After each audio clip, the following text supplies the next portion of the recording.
ಎಲ್ಲರಿಗೂ ನಮಸ್ಕಾರ. ನಮ್ಮ ರಾಣಿ ಚೆನ್ನಮ್ಮ ವಿಶ್ವವಿದ್ಯಾಲಯ ಬೆಳಗಾವಿಯ ಜ್ಞಾನ ಕೇಂದ್ರವಾದ ಗ್ರಂಥಾಲಯಕ್ಕೆ ತಮ್ಮೆಲ್ಲರಿಗೂ ಸ್ವಾಗತ. ಇದು ವಿದ್ಯಾರ್ಥಿಗಳ ಅಧ್ಯಯನ, ಸಂಶೋಧನೆ ಮತ್ತು ಬೌದ್ಧಿಕ ಬೆಳವಣಿಗೆಗೆ ಮಾರ್ಗದರ್ಶಕವಾದ ಜ್ಞಾನದ ತೀರ್ಥಕ್ಷೇತ್ರ. ಒಂದೊಂದಾಗಿ ನಮ್ಮ ಗ್ರಂಥಾಲಯದಲ್ಲಿರುವ ಮೂಲ ಸೌಕರ್ಯಗಳ ಬಗ್ಗೆ ತಿಳಿಯೋಣ. ಕೋಪ್ಯಾಕ್ ನಮ್ಮ ವಿಶ್ವವಿದ್ಯಾಲಯದ ಗ್ರಂಥಾಲಯದಲ್ಲಿರುವ ಎಲ್ಲಾ ಪುಸ್ತಕಗಳ ಆನ್ಲೈನ್ ಕ್ಯಾಟಲಾಗ್.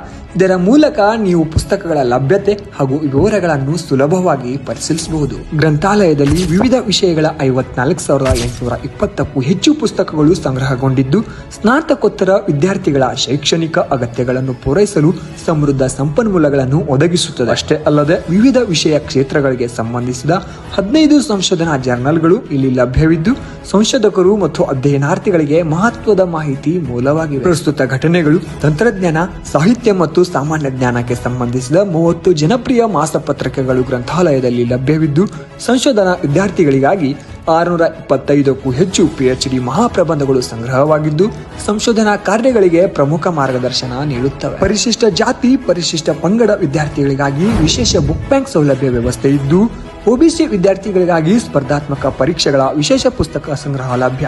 ಈ ಪುಸ್ತಕಗಳು ಕೇವಲ ಲೈಬ್ರರಿಯಲ್ಲಿ ಓದುವಿಕೆಗಾಗಿ ರೆಫರೆನ್ಸ್ ಆಗಿ ಮಾತ್ರ ಲಭ್ಯವಾಗಿರುತ್ತವೆ. ಅಷ್ಟೇ ಅಲ್ಲದೆ ವಿದ್ಯಾರ್ಥಿಗಳಿಗಾಗಿ ಪ್ರತಿದಿನ 18 ದಿನಪತ್ರಿಕೆಗಳು ಲಭ್ಯ ಇದ್ದು, ನಾವೀಗ ತಂತ್ರಜ್ಞಾನ ಯುಗದಲ್ಲಿ ಬದುಕುತ್ತಿದ್ದೇವೆ. ನಮ್ಮ ವಿಶ್ವವಿದ್ಯಾಲಯದ ಗ್ರಂಥಾಲಯವು ವಿದ್ಯಾರ್ಥಿಗಳು ಮತ್ತು ಸಂಶೋಧಕರಿಗಾಗಿ ವಿವಿಧ ಡಿಜಿಟಲ್ ಸಂಪನ್ಮೂಲಗಳನ್ನು ಕೂಡ ಒದಗಿಸಿದೆ. ಮೊದಲನೆಯದಾಗಿ DLISc. ಇದು ಭಾರತದ ವಿವಿಧ ಗ್ರಂಥಾಲಯಗಳನ್ನು ಪರಸ್ಪರ ಸಂಪರ್ಕಿಸುವ ಒಂದು ಜಾಲವಾಗಿದ್ದು, ಇದರ ಮೂಲಕ ಲಕ್ಷಾಂತರ ಪುಸ್ತಕಗಳು, ಸಂಶೋಧನಾ ಪ್ರಬಂಧಗಳು ಹಾಗೂ ಜರ್ನಲ್ಗಳಿಗೆ ಪ್ರವೇಶ ಪಡೆಯಬಹುದು. ಜೊತೆಗೆ ಈ ದಿನಪತ್ರಿಕೆಗಳು ಕೂಡ ಇಲ್ಲಿ ಲಭ್ಯವಿರುತ್ತವೆ. ಮುಂದೆ ಒನ್ ನೇಷನ್ ಒನ್ ಸಬ್ಸ್ಕ್ರಿಪ್ಷನ್. ಇದು ರಾಷ್ಟ್ರ ಮಟ್ಟದ ಡಿಜಿಟಲ್ ಯೋಜನೆ ಆಗಿದ್ದು, ವಿಶ್ವದ ಪ್ರಮುಖ ಪ್ರಕಟಣೆಗಳಿಗೂ ನಮ್ಮ ವಿಶ್ವವಿದ್ಯಾಲಯದ ವಿದ್ಯಾರ್ಥಿಗಳಿಗೆ ನೇರ ಪ್ರವೇಶ ನೀಡುತ್ತಿದ್ದು, ಇದು 8,72,000 ಆರ್ಟಿಕಲ್ಗಳನ್ನು ಹೊಂದಿದ್ದು 29 ಪಬ್ಲಿಷರ್ಗಳನ್ನ ಒಳಗೊಂಡಿದೆ. ಮೂರನೆಯದಾಗಿ ನ್ಯಾಷನಲ್ ಡಿಜಿಟಲ್ ಲೈಬ್ರರಿ. ಇದು IIT ಖರಗ್ಪುರದಿಂದ ನಿರ್ವಹಿಸಲ್ಪಡುವ ರಾಷ್ಟ್ರದ ಡಿಜಿಟಲ್ ಗ್ರಂಥಾಲಯ. ಇಲ್ಲಿ ಕೋಟ್ಯಂತರ ಈ ಪುಸ್ತಕಗಳು, ವಿಡಿಯೋಗಳು ಮತ್ತು ಲೇಖನಗಳ ಲಭ್ಯವಿವೆ. ಕೊನೆಯದಾಗಿ PG ಪಾಠಶಾಲೆ. ಸ್ನಾತಕೋತ್ತರ ವಿದ್ಯಾರ್ಥಿಗಳಿಗಾಗಿ ಇನ್ಫ್ಲಿಪ್ನೆಟ್ ವತಿಯಿಂದ ಸಿದ್ಧಪಡಿಸಿದ ಉಚಿತ ಆನ್ಲೈನ್ ಅಧ್ಯಯನ ವೇದಿಕೆ. ಇಲ್ಲಿ ವಿವಿಧ ವಿಷಯಗಳ ವಿಡಿಯೋ ಪಾಠಗಳು, ಟೆಕ್ಸ್ಟ್ ನೋಟ್ಗಳು ಹಾಗೂ ಪ್ರಸ್ತುತಿಗಳ ಲಭ್ಯವಿವೆ. ಇಲ್ಲಿವರೆಗೂ ಹೇಳಿರುವ ಎಲ್ಲಾ ಸೌಲಭ್ಯಗಳು ವಿದ್ಯಾರ್ಥಿಗಳ ಅಧ್ಯಯನ, ಸಂಶೋಧನೆ ಮತ್ತು ಜ್ಞಾನ ವಿಸ್ತಾರಕ್ಕೆ ಅನನ್ಯ ಸಹಾಯವಾಗಿವೆ. ಗ್ರಂಥಾಲಯ ನಿಮ್ಮ ಜ್ಞಾನ ಲೋಕದ ಬಾಗಿಲು. ಗ್ರಂಥಾಲಯ ಅದು ಕೇವಲ ಪುಸ್ತಕಗಳ ಸಂಗ್ರಹವಲ್ಲ, ಅದು ಜ್ಞಾನವನ್ನು ಬೆಳಗಿಸುವ ಪ್ರತಿಯೊಬ್ಬ ವಿದ್ಯಾರ್ಥಿಯ ಕನಸಿನ ದೀಪಸ್ತಂಭ. ರಾಣಿ ಚೆನ್ನಮ್ಮ ವಿಶ್ವವಿದ್ಯಾಲಯದ ಗ್ರಂಥಾಲಯದೊಂದಿಗೆ ಜ್ಞಾನಯನ ಮುಂದುವರಿಸಿ. ಮತ್ತೆ ಸಿಗೋಣ ಸ್ನೇಹಿತರೆ. ನಮಸ್ಕಾರ. ನಮಸ್ಕಾರ ಮಿತ್ರರೇ.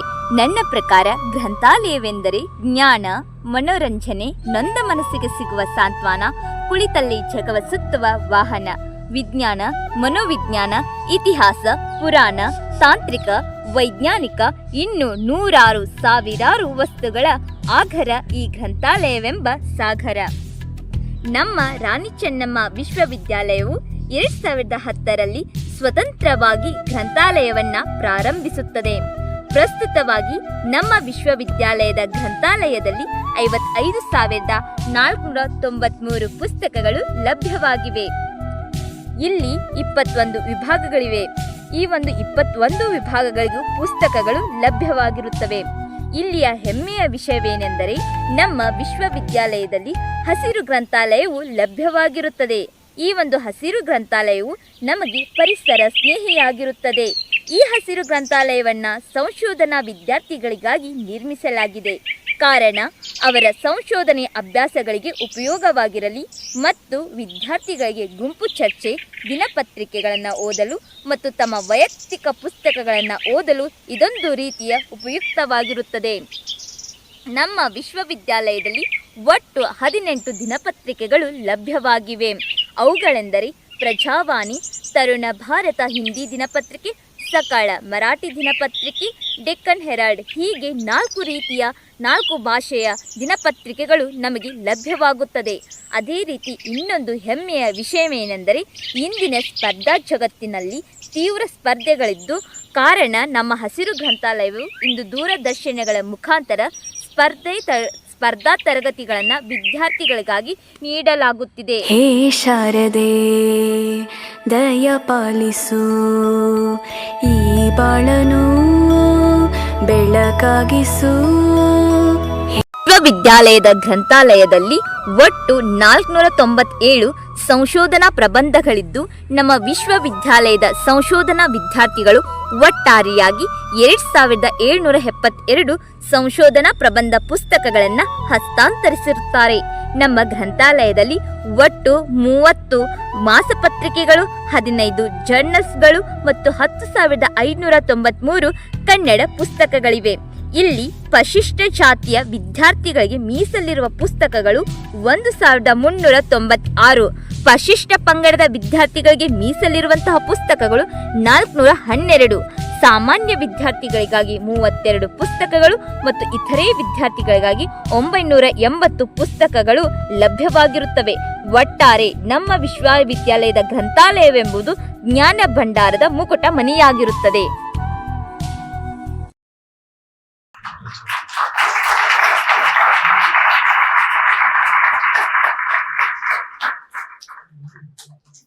The secret of getting ahead is getting started. Good morning, everyone. Respected dignitaries on the dais and off the dais, all the teachers, staff, research scholars, and my dear students. I am Kamagouda Patil, faculty of Department of Library and Information Science, Rani Channamma University. And today we have gathered here to be part of inaugural function of National Library Week, an occasion that celebrates the essence of knowledge, learning, and the invaluable role of libraries in society, organized by Department of Library and Information Science in association with the University Library, Rani Channamma University, Belagavi. Where the prayer becomes the key, inner strength becomes the foundation. To begin this auspicious program, I request Miss Shruti, a student of Department of Business Administration, to sing the invocation song. ವರವ ಕೊಡು ಎನಗೆ ವಾಗ್ದೇವಿ ನಿಮ್ಮ ಚರಣ ಕಮಲಗಳ ದಯ ಮಾಡಿದೇವಿ. ಚರಣ ಕಮಲಗಳ ದಯ ಮಾಡಿದೇವಿ. ವರವ ಕೊಡು ಎನಗೆ ವಾಗ್ದೇವಿ ನಿಮ್ಮ ಚರಣ ಕಮಲಗಳ ದಯ ಮಾಡಿದೇವಿ. ಚರಣ ಕಮಲಗಳ ದಯ ಮಾಡಿದೇವಿ. ಶಶಿ ಮುಖದ ನಸು ನಗೆಯ ಬಾಲೆ, ಶಶಿ ಮುಖದ ನಸು ನಗೆಯ ಬಾಲೆ, ಎಸೆವ ಕಣ್ಣದ ಮುತ್ತಿನ ಓಲೆ, ಎಸೆವ ಕಣ್ಣನ ಮುತ್ತಿನ ಓಲೆ, ಬಿಷಜಾಕ್ಷಿಯನ್ನ ಹೃದಯದೊಳಿಂದೆಡೆ, ಬಿಸಜಾಕ್ಷಿಯನ್ನ ಹೃದಯದೊಳಿಂದೆಡೆ. ವರವ ಕೊಡು ಎನಗೆ ವಾಗ್ದೇವಿ ನಿಮ್ಮ ಚರಣ ಕಮಲಗಳ ದಯ ಮಾಡಿದೇವಿ. ಚರಣ ಕಮಲಗಳ ದಯ ಮಾಡಿದೇವಿ. ಇಂಪು ಸೊಂಪಿನ ಚಂದ್ರಬಿಂಬೆ, ಇಂಪು ಸೊಂಪಿನ ಚಂದ್ರಬಿಂಬೆ, ಕೆಂಪು ತುಟಿನ ಸಿಗದರಂಬೆ, ಕೆಂಪು ತುಟಿನ ಸಿಗದರಂಬೆ, ಸಂಪಿಗೆಯ ಮೂಡಿದಿಟ್ಟ ಹೇ ಶಾರದಾಂಬೆ, ಸಂಪಿಗೆಯ ಮೂಡಿದಿಟ್ಟ ಹೇ ಶಾರದಾಂಬೆ. ವರವ ಕೊಡು ಎನಗೆ ವಾಗ್ದೇವಿ ನಿಮ್ಮ ಚರಣ ಕಮಲಗಳ ದಯ ಮಾಡಿದೇವಿ. ಚರಣ ಕಮಲಗಳ ದಯ ಮಾಡಿದೇವಿ. Thank you. Thank you, Ms. Shruti. A warm welcome is the foundation on which meaningful gatherings are built. To extend a cordial welcome to this distinguished assembly and to set the tone for today's celebration, I invite Dr. Kiran, Sir, Chairman of Department of Library and Information Science, to deliver the welcome address.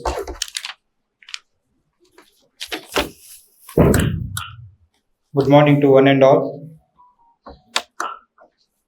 It's my proud privilege to welcome you all to this inaugural function of the National Library Week celebrations, jointly organized by the Department of Library and Information Science and the University Library, Rani Channamma University, Belagavi. National Library Week, celebrated every year from 14th to 20th November, holds a special place in the hearts of all the library and information science professionals. It is a reminder of the pivotal role libraries play as gateways of knowledge, centers of learning, and pillars of an informed society. In a rapidly changing digital world, the importance of equitable access to information, practical information literacy, and quality library services becomes even more significant. This year's celebration aimed to promote the spirit of learning, spirit of reading, strengthening library user engagement, encourage digital literacy, and highlight the evolving role of libraries in supporting research, innovation, and lifelong learning. I am confident that the activities planned throughout this week as a part of this National Library Week celebrations at this university have inspired many young minds. At the outset, I extend my warm greetings to all the dignitaries on and off the dais to celebrate this important national event, which honors the role of libraries in education, knowledge dissemination, and community development. As you are aware, our Honorable Vice-Chancellor, Professor C.M. Thyagaraja, Sir, who has scheduled to preside over this function, but could not be with us today due to urgent official commitment outside of station.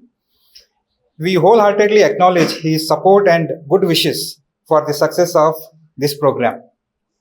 In his esteemed place, we are honored and grateful to have Professor Ashok D'Souza, Director of CDC, Rani Channamma University, who has kindly accepted to preside over today's function. Sir, we sincerely thank you for your gracious presence and for leading this inaugural ceremony. Thank you, sir. I request Dr. Bhavanishankar to welcome our president of this function, Dr. Ashok D'Souza, by offering a flower.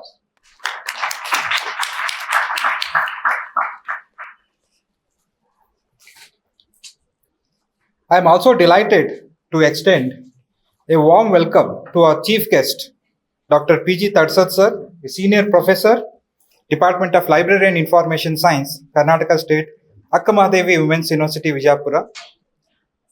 Sir, your long-standing contribution to librarianship, research, and higher education inspires all of us, and we are deeply honored to have you with us today. I request Sri Ramesh Kuri to welcome our chief guest by offering a flower.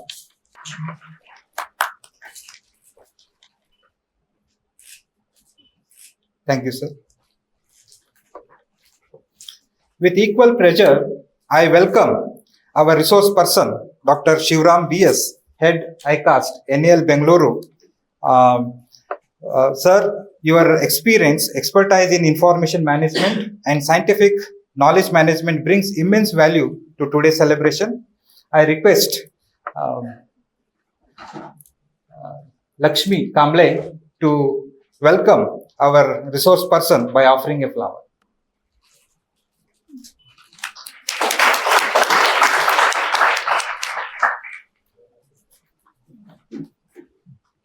I extend a warm welcome to Dr. Bhavanishankar, the co-convenor of this event. I request Mr. Kiran to welcome Bhavanishankar. I also welcome Dr. Ramesh Kuri, organizing secretary of this event, to this function. I request Gauri Hiremat to welcome Dr. Ramesh Kuri by offering a flower.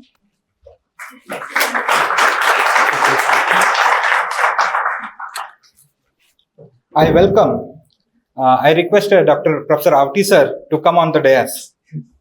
I take this opportunity to welcome Professor Vishwanath Avti sir, Dean of Faculty of Science and Technology, to this August function.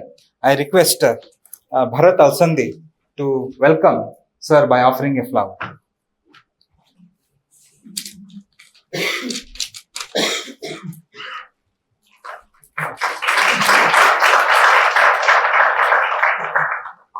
Thank you. I take this opportunity to extend a warm welcome to all the respected deans, directors, chairpersons of various departments, librarians who has participated from all the colleges of the city, teaching and non-teaching staff members, and last but not the least, research scholars and students who are attending this function. Once again, I welcome you all wholeheartedly to this inaugural function of the National Library Week celebrations at Rani Channamma University. Thank you, Ananda. Thank you so much, sir. I take this opportunity to welcome Dr. Kiran, sir, convener of this program as well as chairman of Department of Library and Remote Information Science. I request Mr. Vivek Bargali to welcome Dr. Kiran Sonu, sir, by offering a book.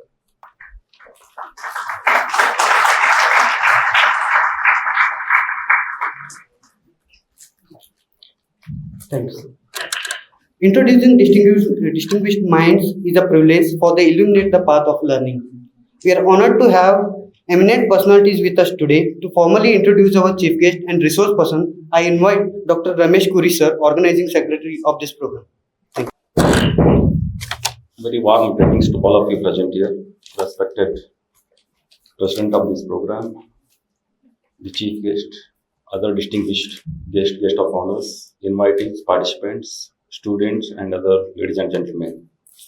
It's been great honor to present you before the iconic academicians of two renowned professionals who have been joined here as a resource person and chief guest. To begin with the chief guest, Professor P.G. Tadasad sir is with us. To tell about himself, Professor P.G. Tadasad is presently working as a senior professor and chairman, Department of Library and Information Science. He is also working as a director, ICAST, coordinator of the NEP 2020 Implementation Task Force at the University of Level, coordinator, Utsaha Portal, and nodal officer of International Cell. Professor Tadasad, a native of Kamagouda of Dharwad district, is born at Koppal, pursued his education in different parts of the state. He completed his BSc from Karnataka Science College, Dharwad in 1990 with distinction, and did his DLISc in 1991 with first rank with gold medal. He completed his MLIC in 1992, first rank with gold medal, and PhD in 2000 from Karnataka University, Dharwad. He has also completed 1 year PG training on applications of information technology from National Center for Science Information, Indian Institute of Science, Bengaluru in 1993. He was the first to qualify UGC JRF from Karnataka University in Library and Information Science in 1993. Professor Tadasad has started his career as a lecturer in Library and Information Science at Gulbarga University, Kalburgi in 1995, and moved to Karnataka State Akkamahadevi Women's University, Vijayapura in 2007. He has served the Department of Library and Information Science as its chairman since 2007. December for more than a decade, and developed the department to meet future challenges. As a university resource nodal officer of the university, he was successfully in utilizing the grant sanction to university. He served the university as Registrar Evaluation, Dean Faculty of Social Sciences. He also served the university as Finance Officer, Special Officer to Vice-Chancellor, University Librarian, Director, EME Board, Director, Gandhi Studies Center, Chairman, Department of Education, Economics and Physical Education and Sports Sciences, etc. He has also served the university in various capacities as member syndicate, member academic council, member of IQAC, member PME board. He is quite instrumental in getting the university B grade during NAC second cycle accreditation. He was also instrumental in getting NME ICT scheme and played an important role for obtaining NKN facility and UGC in Pune. With more than 228 research papers, he is having 9 H index. His H index is 9 and I-10 index is 9, and he has published 11 edited books. He has successfully guided 20 PhD students and mentored 2 UGC postdoctoral fellows. One student has submitted her thesis for adjudication. Presently, 5 students are working under him for PhD. He has successfully organized many international and national seminar conferences. Besides, organizing a number of events as part of university's assignment. He had visited Germany and France for different academic assignments. He is a live member of ILA, IATLISc, Kala, National Science Congress, NCSI, NET, LIS Academy. He has participated actively in the events of these associations. He was a member of the Executive Council of the Indian Library Association, a premier and World Library Professional Association in India for the period 2019 and 2022. He is the recipient of the A.G. Motivale Award for Young LIS Professional in 2002 and RRRLF Award for Young Contributions in 2003. He is the editor of ILA newsletter and one of the member of the editorial committee for Journal of Indian Library Association and Journal of Library Development. He is also the regional secretary to South of IATLISc during 2023 to 2026. He loves to read books, newspapers and magazines, to play cricket and chess, and enjoys puzzle solving and be with student community of all the age groups. Sir, we are so honored to have you today as chief guest. I once again welcome you on behalf of all. Similar to this, we have with us a renowned resource person for this program, Dr. Shivaram B.S., who is presently serving as Head Information Center for Aerospace Science and Technology, CSIR NAL, Ministry of Science and Technology, Government of India. He is also leading the digital archiving group and has led several digital archiving initiatives at CSIR NAL. To name a few: NAL Open Access Institutional Repositories to archive publication of NAL, Prakasa to archive classified technical literature with access control, and the System Engineering Archive at NAL. Prior to joining CSIR NAL, he served DRDO MTRDC, a premier research and development laboratory under the Ministry of Defense, Government of India. For 7 years, he was tasked with the development of the Digital Technical Information Center. He also worked at NCNSI, Indian Institute of Science, as a project assistant for 2 years, and he was part of the team that established India's first open access institutional repository ePrint at IISc. He is serving as an expert member for CSIR DST, MOES e-Resource Consortium. He also served as a governing council and steering committee member of the VTU e-Resource Consortium from 2016 to 2022. He was an expert member for JNTUA Anantpuram e-Resource Consortium and the Coimbatore University's Library Automation Committee. He served as a resource person for various national and international workshops on digital repositories, content management systems, digital libraries, publication tools, reference management tools, etc. He delivered more than 250 invited and tutorial talks on various occasions. He has a number of research papers to his credit, which are published in various conferences and Science Citation Index journals. He is the recipient of Best Librarian Award in 2018 by the Department of Public Libraries, Government of Karnataka, for his outstanding contributions towards digital library initiatives. Received LIS Academy Fellowship Award in 2019 in the hands of His Excellency, the Governor of Karnataka at VTU Belagavi in 2019. Shivaram B.S. is a UGC NET qualified and holds a PhD from Coimbatore University, Karnataka. He has done a dual master's degree and successfully completed the Information and Knowledge Management course from NCSI, Indian Institutes of Science, Bengaluru. He has successfully completed 100 hours of MOOCs courses on intellectual property rights from the World Intellectual Property Organization. He is offering 2 mandatory credit courses on research and publication ethics for ACSIR PhD students at CSIR NAL. Sir, with this brief introduction, I once again welcome you on behalf of all the organizing committee. Thank you. Thank you so much, sir. Light is the symbol of knowledge and tribute is the symbol of gratitude. We now move to the ceremonial lighting of the lamp, a gesture that signifies the dawning of knowledge and wisdom. I request all the dignitaries on the dais to kindly join us for the lighting of lamp.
learn from scholars, plant seeds that grow into the generations of learning.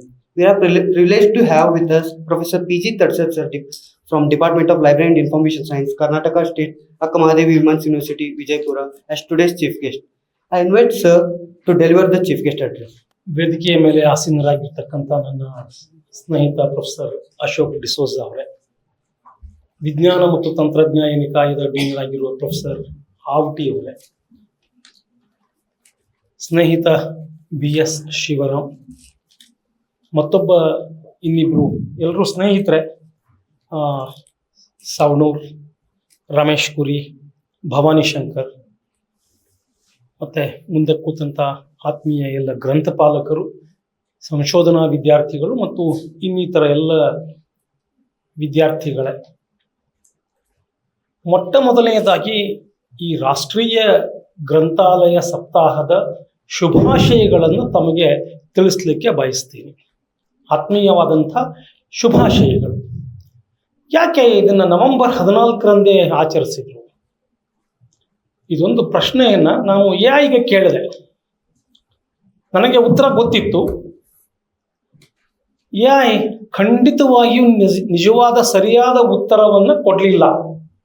ನಮಗೆ ಮೊಟ್ಟ ಮೊದಲನೇದಾಗಿ ಹೇಳಿಬಿಡ್ತೀನಿ ಯಾಕೆ ಇದನ್ನ ಆಚರಿಸ್ತಾರೆ ಅಂತಂದ್ರೆ, ಅದು ಅನೇಕ it coincides with the birthday of Chacha Jawaharlal Nehru, it coincides with children's day. ಇನ್ನೂ ಒಂದೆರಡು ಕಡೆ ಇದು ರಂಗನಾಥನ್ ಅವರ ಬರ್ತ್ಡೇ ಸೆಲೆಬ್ರೇಟ್ ಮಾಡಲಿಕ್ಕೆ, ಮತ್ತೊಂದು ಕಡೆ ರಂಗನಾಥನ್ ಅವರ ಆಕ್ಟಿವಿಟೀಸ್ಗಳನ್ನು ಜನರಿಗೆ ತಿಳಿಸ್ಲಿಕ್ಕೆ. ಯಾಕೆಂದ್ರೆ AI ಹೆಸರೇ ಹೇಳದಂತೆ ಆರ್ಟಿಫಿಷಿಯಲ್, ಅದು ನಮ್ಮ ಮೆದುಳು ಅಲ್ಲ, ನಾವು ಕ್ರಿಯೇಟ್ ಮಾಡಿದಂಥ ರಜನಿಕಾಂತನ ಮೆದುಳು, ರೋಬೋ. ಅದಕ್ಕೆ ಏನು ಫೀಡ್ ಆಗಿರ್ತದೋ ಆ ಉತ್ತರ ಕೊಡ್ತದೆ. ನಾನು ಯಾಕೆ ಲೈಬ್ರರಿ ವೀಕ್ದ ಇಂಪಾರ್ಟೆನ್ಸನ್ನು ಈ ಕಥೆಯ ಮೂಲಕ ನಾನು ಶುರು ಮಾಡಲಿಕ್ಕೆ ಹೊರಟಿದ್ದೀನಿ ಅಂತಂದರೆ, ನಮ್ಮಲ್ಲಿ ನನ್ನನ್ನು ಸೇರಿಸಿದಂತೆ ನಾವು ಆರ್ಟಿಫಿಷಿಯಲ್ ಇಂಟೆಲಿಜೆನ್ಸ್ ಮೇಲೆ ಬಹಳ ನಂಬಿಕೆ ಇಟ್ಟಿದ್ದೇವೆ. ಅದೇನು ಕೇಳಿದ ತಕ್ಷಣ ಜೆಮಿನಿಗೆ ಹಾಕೋದು, ಇಲ್ಲ ChatGPTಗೆ ಹಾಕೋದು, ಇಲ್ಲ ಜನರೇಟಿವ್ AIಗೆ ಹಾಕೋದು. ಅಲ್ಲಿ ಏನು ಬರ್ತದೆ ನೋಡಂಗೆ ಇಲ್ಲ ಅದನ್ನು. ಇದು ನೊಬೆಲ್ ಪ್ರೈಸ್ಗೆ ಅರ್ಹ. ಯಾಕಂದರೆ AI ಇಂದ ಜನರೇಟ್ ಆಗಿದೆ, ಕಳಿಸ್ಬಿಡೋದು. ಮತ್ತೆ ಯಾಕೆ ನಾವು ಇದನ್ನು ಆಚರಿಸ್ತಾ ಇದ್ದೇವೆ? ಪ್ರಶ್ನೆಗೆ ಉತ್ತರ ಬೇಕಲ್ಲ. ಈಗ ನಾನು AI ತಪ್ಪು ಉತ್ತರ ಕೊಡ್ತು ಅಂತ ಹೇಳಿದೆ, ನಿಜವಾದ ಉತ್ತರ ಬೇಕಲ್ಲ ಏನು ಅಂತ. ನಮಗೆ ಅದು ನಿಜವಾದ ಉತ್ತರ ಏನು ಅಂತ ಕೊಟ್ಟು ವೆರಿಫೈ ಮಾಡ್ಕೊಳ್ಳೋದವರೆಗೂ AIದಿಂದ ಏನು ಕ್ರಿಯೇಟ್ ಮಾಡಿರ್ತದೆ, AIದಿಂದ ಏನು ಬಂದಿರ್ತದೆ, ಅದನ್ನ ನಂಬಲಿಕ್ಕೆ ಆಗೋದಿಲ್ಲ ಅಂತ ಅನ್ನೋದಕ್ಕೆ ನಾನು ಇದನ್ನ ಹೇಳ್ತಾ, 1912 ಅಂದ್ರೆ 13 ವರ್ಷ ರಂಗನಾಥನ್ ಅವರು ಲೈಬ್ರರಿ ಸೈನ್ಸ್ ಅನ್ನ ಕಲಿಯೋದಕ್ಕಿಂತ ಮೊದಲನೇ ENK ವೆಂಕಟರಮಣಯ್ಯ ಅಂತಕ್ಕಂಥ ಒಬ್ರು ಪಬ್ಲಿಕ್ ಲೈಬ್ರರಿ ಮೂವ್ಮೆಂಟ್ದ ಆರ್ಕಿಟೆಕ್ಟ್, ನಮ್ಮ ಭಾರತ ದೇಶದ ಅತ್ಯಂತ ಒಬ್ಬ ಹಿರಿಯ ನಾಗರಿಕರು, ಗ್ರಂಥಾಲಯ ಚಳವಳಿಗಾಗಿ, ಅದು ಸಾರ್ವಜನಿಕ ಗ್ರಂಥಾಲಯ ಚಳವಳಿಗಾಗಿ ಆಂಧ್ರ ಪ್ರದೇಶ ಮತ್ತು ತಮಿಳುನಾಡು, ಅವಾಗ ಆಂಧ್ರ ದೇಶ ತಮಿಳುನಾಡು ಆಲ್ಮೋಸ್ಟ್ ಎಲ್ಲ ಒಂದೇ ಇದ್ದಂಥ ಟೈಮು. ಅಂಥ ಸಂದರ್ಭದಲ್ಲಿ 1912 ನವೆಂಬರ್ 14ರಂದು ಅವರೊಂದು ಆಲ್ ಇಂಡಿಯಾ ಲೈಬ್ರರಿ ಮೀಟಿಂಗ್ ಅನ್ನು ಕರೀತಾರೆ ಚೆನ್ನೈಯಲ್ಲಿ. ಅಲ್ಲಿ ಹಲವಾರು ವಿಷಯಗಳು ಡಿಸ್ಕಸ್ ಆಗ್ತವೆ. ಅದರ ನಂತರ ಪ್ರತಿಯೊಂದು ಸಲನೂ ರಾಷ್ಟ್ರೀಯ ಕಾಂಗ್ರೆಸ್ ಏನು ಅಧಿವೇಶನ ಆಗ್ತದೆ, ಬೆಳಗಾವಿಯಲ್ಲೂ ಕೂಡ ಇದು ಗ್ರಂಥಪಾಲಕರ ಒಂದು ಸಭೆ ಆಗಿರ್ತದೆ. ಮರುದಿವಸನೇ ಆಲ್ ಇಂಡಿಯಾ ಲೈಬ್ರರಿ ಕಾನ್ಫರೆನ್ಸ್ ಎಂದೆಂದು ಆಗಿದೆಯೋ, ನ್ಯಾಷನಲ್ ಲೈಬ್ರರಿ ಕಾಂಗ್ರೆಸ್ದ್ದು ಯಾವ್ಯಾವ ಮೀಟಿಂಗ್ಗಳು ಆಗ್ತಾವೋ ಅದರ ಮರುದಿವಸ ಆಲ್ ಇಂಡಿಯಾ ಲೈಬ್ರರಿ ಕಾನ್ಫರೆನ್ಸ್ ನಡೀತಾ ಇರ್ತದೆ. ನವೆಂಬರ್ 14ರಂದು ಮೊಟ್ಟ ಮೊದಲ ಸಭೆಯನ್ನ ENK ವೆಂಕಟರಮಣಯ್ಯನವರು ಏರ್ಪಡಿಸಿರ್ತಾರೆ. ಅವರಿಗೆ ಪಬ್ಲಿಕ್ ಲೈಬ್ರರಿ ಮೂವ್ಮೆಂಟ್ ಆರ್ಕಿಟೆಕ್ಟ್ ಅಂತ ಕರಿತೀವಿ. ಅದು ಮುಂದೆ all India library association ILA ಸ್ಥಾಪನೆಗೆ ಸಹಾಯ ಆಗ್ತದೆ. ಆ ಮೀಟಿಂಗ್ ನೀವೇ ILA ಕೇಳ್ತಾ ಇದ್ದೀರಲ್ಲ, ಇಂಡಿಯನ್ ಲೈಬ್ರರಿ ಅಸೋಸಿಯೇಷನ್. ಲೈಬ್ರರಿ ಸೈನ್ಸ್ನವ್ರು ಇದ್ರೆ ನೀವು ಓದಿದ್ದೀರಿ, ಕೆಲವರು ಮೆಂಬರು ಇರ್ತೀರಿ ಅಂತ. ILAದ ಸ್ಥಾಪನೆಗೆ ಕಾರಣ ಆಗ್ತದೆ 1933ರಲ್ಲಿ. ಮುಂದೆ 55ರಲ್ಲಿ IASLIC ಎಸ್ಟಾಬ್ಲಿಷ್ ಆಗ್ತದೆ. ಮುಂದೆ IATLISc ಎಸ್ಟಾಬ್ಲಿಷ್ ಆಗ್ತದೆ.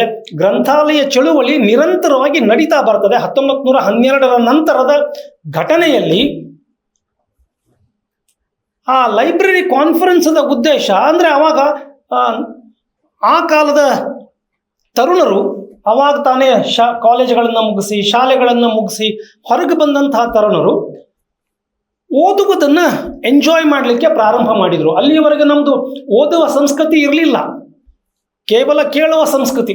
ಅದು ಪುರಾಣ, ಪುಣ್ಯಕಥೆ, ಜನಪದ ಹಾಡುಗಳು, ಯಕ್ಷಗಾನ, ಕೋಲಾಟ, ಬಯಲಾಟ ಇಂಥವೇ. ಯಾವಾಗ ಪ್ರಿಂಟ್ ಮೀಡಿಯಾ ಬಂತು 1857 ವಿಶ್ವವಿದ್ಯಾಲಯಗಳು ನಮ್ಮನ್ನು ಪ್ರವೇಶ ಮಾಡಿದವು, ಕಾಲೇಜು ಶಿಕ್ಷಣ ನಮಗೆ ದೊರೆಯಲಿಕ್ಕೆ ಶುರುವಾಯಿತು, ಆಂಗ್ಲೋ ಸ್ಯಾಕ್ಸಾನಿಕ್ ಎಜುಕೇಷನ್ ನಮ್ಮಲ್ಲಿ ಏನು ಪ್ರಾರಂಭ ಆಯಿತು, ಆವಾಗ ಈ ಶಿಕ್ಷೆಯನ್ನು ಪಡೆದಂಥ ವಿದ್ಯಾವಂತ ತರುಣರು ಬೆಳಕಿಗೆ ಬಂದರು. ಅವರು ಇಂಗ್ಲಿಷ್ ಸಾಹಿತ್ಯ, ಇಂಗ್ಲಿಷ್ ಅಲ್ಲದ ಬೇರೆ ಬೇರೆ ಸಾಹಿತ್ಯಗಳಲ್ಲಿರ್ತಕ್ಕಂಥ ಸಾಹಿತ್ಯವನ್ನು ಆಸ್ವಾದನೆ ಮಾಡಲಿಕ್ಕೆ ತೊಡಗಿದ್ರು. ಗ್ರಂಥಾಲಯಗಳು ಆವಾಗ ಗ್ರಂಥಾಲಯಗಳು ಅಂತ ಕರಿತಾ ಇರಲಿಲ್ಲ, ವಾಚನಾಲಯಗಳು ಅಂತ ಕರಿತಾ ಇದ್ವಿ. ಬಹುಶಃ ಹಳೆಯ ಸ್ವಾತಂತ್ರ್ಯ ಪೂರ್ವದ ಬೆಳಗಾವಿ ಜಿಲ್ಲೆಯ ಅನೇಕ ಹಳ್ಳಿಗಳಲ್ಲಿ ಸ್ವಾತಂತ್ರ್ಯ ಚಳುವಳಿಯ ಸಹಿತ ಈ ಗ್ರಂಥಾಲಯ ಚಳುವಳಿಗಳು ಇದ್ದು, ಅಲ್ಲಿ ಪುಸ್ತಕಗಳನ್ನು ಓದತಕ್ಕಂಥದ್ದು, ಪುಸ್ತಕಗಳನ್ನು ಜನರಿಗೆ ಓದಿಸಿ ಕೊಡ್ತಕ್ಕಂಥ ಇಂಥ ಮೂಮೆಂಟ್ ಇತ್ತು. 1968ರಲ್ಲಿ ಪ್ರೊಫೆಸರ್ ಶ್ರೀ BVR ರಾವ್ ಅಂತಕ್ಕಂಥವರು ಇಂಡಿಯನ್ ಲೈಬ್ರರಿ ಅಸೋಸಿಯೇಷನ್ದ ಅಧ್ಯಕ್ಷರಾದರು. ಅವರು ಏನು ನಿರ್ಧಾರ ತಗೊಂಡ್ರು ಅಂತಂದರೆ, ಇಂಥದ್ದೊಂದು 1912 ನವೆಂಬರ್ 14ರಂದು ಆದಂತಹ ಎವೆಂಟ್ನಿಂದ ನಮ್ಮ ಲೈಬ್ರರಿ ಮೂವ್ಮೆಂಟ್ ಈಗ ಈ ರೀತಿ ಚೆನ್ನಾಗಿ ಬೆಳೀತಾ ಇದೆ. ಯಾಕೆ ಆ ನವೆಂಬರ್ 14 ಒಂದು ರಾಷ್ಟ್ರೀಯ ದಿನವನ್ನಾಗಿ ಸೆಲೆಬ್ರೇಟ್ ಮಾಡಬಾರದು ಅನ್ನುವ ವಿಚಾರ ಅವರಿಗೆ ಬಂತು. ಇದು ಸರ್ಕಾರದ ಒಂದು ಪ್ರಾಯೋಜಿತ ಕಾರ್ಯಕ್ರಮ ಅಲ್ಲ. ನಾನಿದು ನಿಮ್ಗೆ ಇಲ್ಲಿ ಹೇಳಬೇಕು ಅಂತಂದ್ರೆ, ಇದು ಶುರುವಾಗಿದ್ದು ಗ್ರಂಥಾಲಯ ಸಂಘದ ಒಂದು ಕಾರ್ಯ, ಪರ್ಟಿಕ್ಯುಲರ್ಲಿ ILAದ ಒಂದು ಆಕ್ಟಿವಿಟಿ. ಇದಕ್ಕೆ ಸರ್ಕಾರ ತನ್ನ ಸಹಾಯವನ್ನು ಆಮೇಲೆ ಕೊಡ್ತೀವಿ. ಮಿನಿಸ್ಟ್ರಿ ಆಫ್ ಕಲ್ಚರ್ದ Rajaram Mohan Roy Library Foundation, Government of India ತನ್ನ ಕೈ ಜೋಡಿಸ್ತು. ಒಂದು ದಿವಸದ ಬೇಡ, ಇದನ್ನ ಒಂದು ವಾರದ ಒಂದು ಸಪ್ತಾಹವನ್ನಾಗಿ ಆಚರಿಸೋಣ ಅನ್ನೋದನ್ನ ಡಿಸೈಡ್ ಮಾಡಿ 1968ರಲ್ಲಿ ಇದು ನವೆಂಬರ್ 14ರಿಂದ ನವೆಂಬರ್ 20ರವರೆಗೆ ಒಂದು ವಾರ ನಿರಂತರವಾಗಿ ಗ್ರಂಥಾಲಯ ಸಪ್ತಾಹ, ರಾಷ್ಟ್ರೀಯ ಗ್ರಂಥಾಲಯ ಸಪ್ತಾಹ. ಇದರ ಮುಖ್ಯ ಉದ್ದೇಶ ಏನು ಅಂತಂದ್ರೆ, ಓದುಗರನ್ನು ಲೈಬ್ರರಿಗಳಿಗೆ ಕರ್ಕೊಂಡು ಬರೋದು. ಡ್ರಾನ್ ಟು ದ ಲೈಬ್ರರಿ ಅಂತ ಈ ವರ್ಷದ ಏನು ಥೀಮ್ ಇದೆ, ಅದೇ ಥೀಮು ಓದುಗರನ್ನ ಗ್ರಂಥಾಲಯಗಳ ಕಡೆ ಕರ್ಕೊಂಡು ಬರೋದು. ಹೆಂಗೆ ಕರ್ಕೊಂಡು ಬರೋದು? ಕೆಲವೊಂದು ಫಂಕ್ಷನ್ಸ್ಗಳು ನಡೀತಾವಲ್ಲ, 500 ರೂಪಾಯಿ ಕೊಟ್ಟು 1000 ರೂಪಾಯಿ ಕೊಟ್ಟು ಬಸ್ ಹತ್ತಿಸಿ ಮಧ್ಯಾಹ್ನ ಊಟ ಕೊಟ್ಟು ಕರ್ಕೊಂಡು ಬರೋದಲ್ಲ. ಜ್ಞಾನದ ಹಸಿವನ್ನು ತೀರಿಸಲಿಕ್ಕೆ ಲೈಬ್ರರಿ ಅವರ ಮಾಹಿತಿ ಅವಶ್ಯಕತೆಗಳನ್ನು ಹೇಗೆ ಪೂರೈಸ್ತದೆ ಅಂತ ತಿಳಿಸುವುದಕ್ಕೋಸ್ಕರ ಓದುಗರನ್ನು ಗ್ರಂಥಾಲಯದತ್ತ ಸೆಳೆಯುವುದು. Drawn to the library, drawn to the library. ಹೆಂಗೆ ನೀವು ಅವರನ್ನು ಸೆಳಿತೀರಿ, ಗ್ರಂಥಾಲಯಗಳಿಗೆ ಹೇಗೆ ಸೆಳಿತೀರಿ? ಗ್ರಂಥಾಲಯಕ್ಕೆ ಸೆಳಿಬೇಕು ಅಂತಂದ್ರೆ ಅವರು ಅಕ್ಷರಸ್ಥರಾಗಿರಬೇಕು ಬಹುಪಾಲು ಮಟ್ಟಿಗೆ. ಯಾಕಂದ್ರೆ ಅಕ್ಷರಸ್ಥರಾಗಿದ್ರೆ ತಾನೇ ಓದ್ಲಿಕ್ಕೆ ಬರೋದು, ಇಲ್ಲಾಂದ್ರೆ ಏನು ಓದ್ತಾರೆ? ಇಲ್ಲಿ ಉದ್ದೇಶ ಅದಲ್ಲ. ಅಕ್ಷರಸ್ಥರಾಗಿರದಿದ್ದರೂ ಕೂಡ, ಅವರು ನವ ಸಾಕ್ಷರರಾಗಿದ್ದರೂ ಕೂಡ, ಅವರು ಅಕ್ಷರ ಜ್ಞಾನ ಇಲ್ಲದವರು ಇದ್ರೂ ಕೂಡ ಅವರು ಗ್ರಂಥಾಲಯದ ಪ್ರಯೋಜನವನ್ನು ಪಡಿಬೇಕು. ಅದನ್ನ ನಮ್ಮ 3rd law of library science ನಲ್ಲಿ ರಂಗನಾಥನ್ ಅವರು ಸ್ಪಷ್ಟವಾಗಿ ಹೇಳಿದ್ದಾರೆ. 3rd law of library science ಏನು ಹೇಳುತ್ತೆ? ಲೈಬ್ರರಿ ಸೈನ್ಸ್ನವರು 3rd law of library science ಏನು ಹೇಳುತ್ತೆ? ಲೈಬ್ರರಿ ಸೈನ್ಸ್ನವರು ಇಲ್ಲ, ಯಾರು ಇಲ್ಲ ಲೈಬ್ರರಿ ಸೈನ್ಸ್ನವರು. 3rd ಲಾ ಏನು ಹೇಳುತ್ತೆ? ಎವ್ರಿ 2ನೇ ಲಾ ಏನು ಹೇಳುತ್ತೆ ಹಂಗಂದ್ರೆ?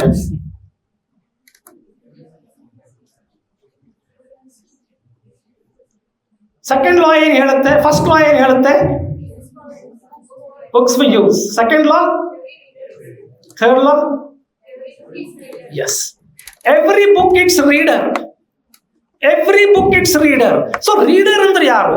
ಓದು ಅಂದ್ರೆ ಏನು? ಏನನ್ನು ಓದಬೇಕು? ಅವಾಗ ಅವರು ಹೊಸ ಕಲ್ತಿದ್ರು.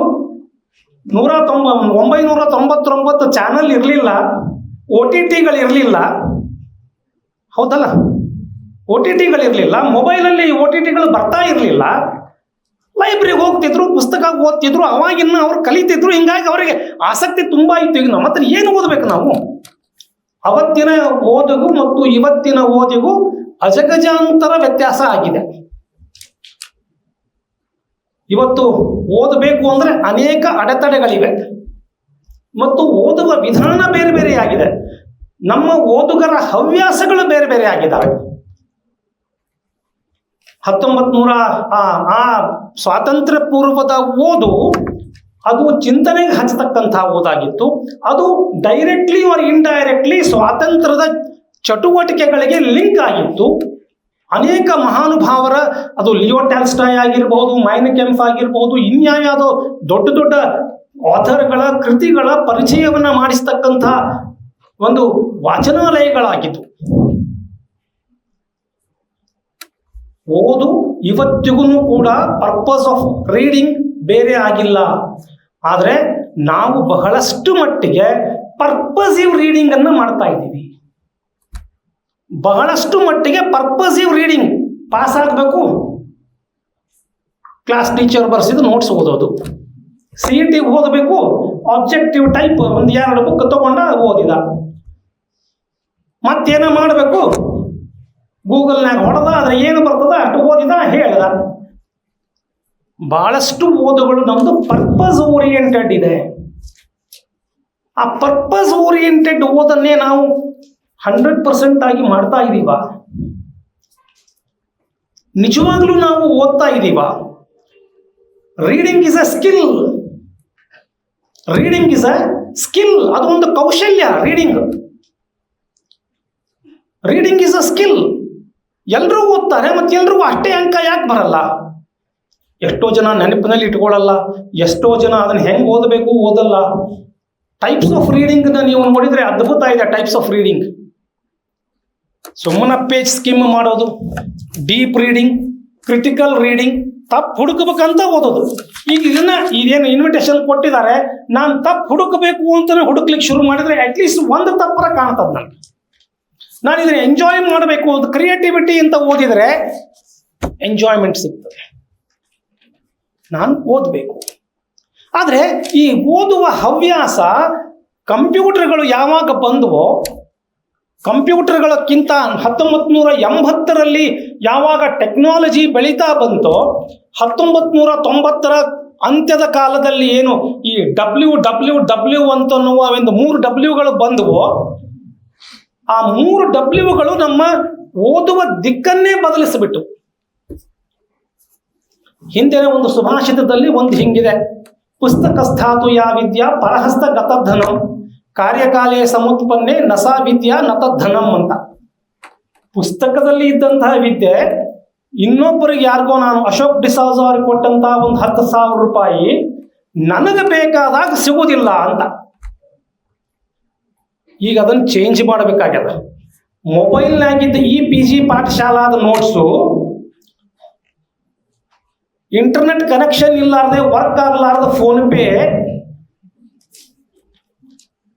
ಅವೆರಡರಿಂದಲೂ ನನಗೆ ಲಾಭ ಇಲ್ಲ. ಹೌದು, ನನ್ನ ಮೊಬೈಲ್ನಾಗ ಇದೆ. ಈಗ ನಿಮ್ಗೆ ಏನು ಕೇಳಿದ್ರು ನೋಟ್ಸ್ ಬರೆಯಂಗಿಲ್ಲ, ನೀವು ನೋಟ್ಸ್ ಬರೆಯುವ ಹವ್ಯಾಸ ಇಲ್ಲ.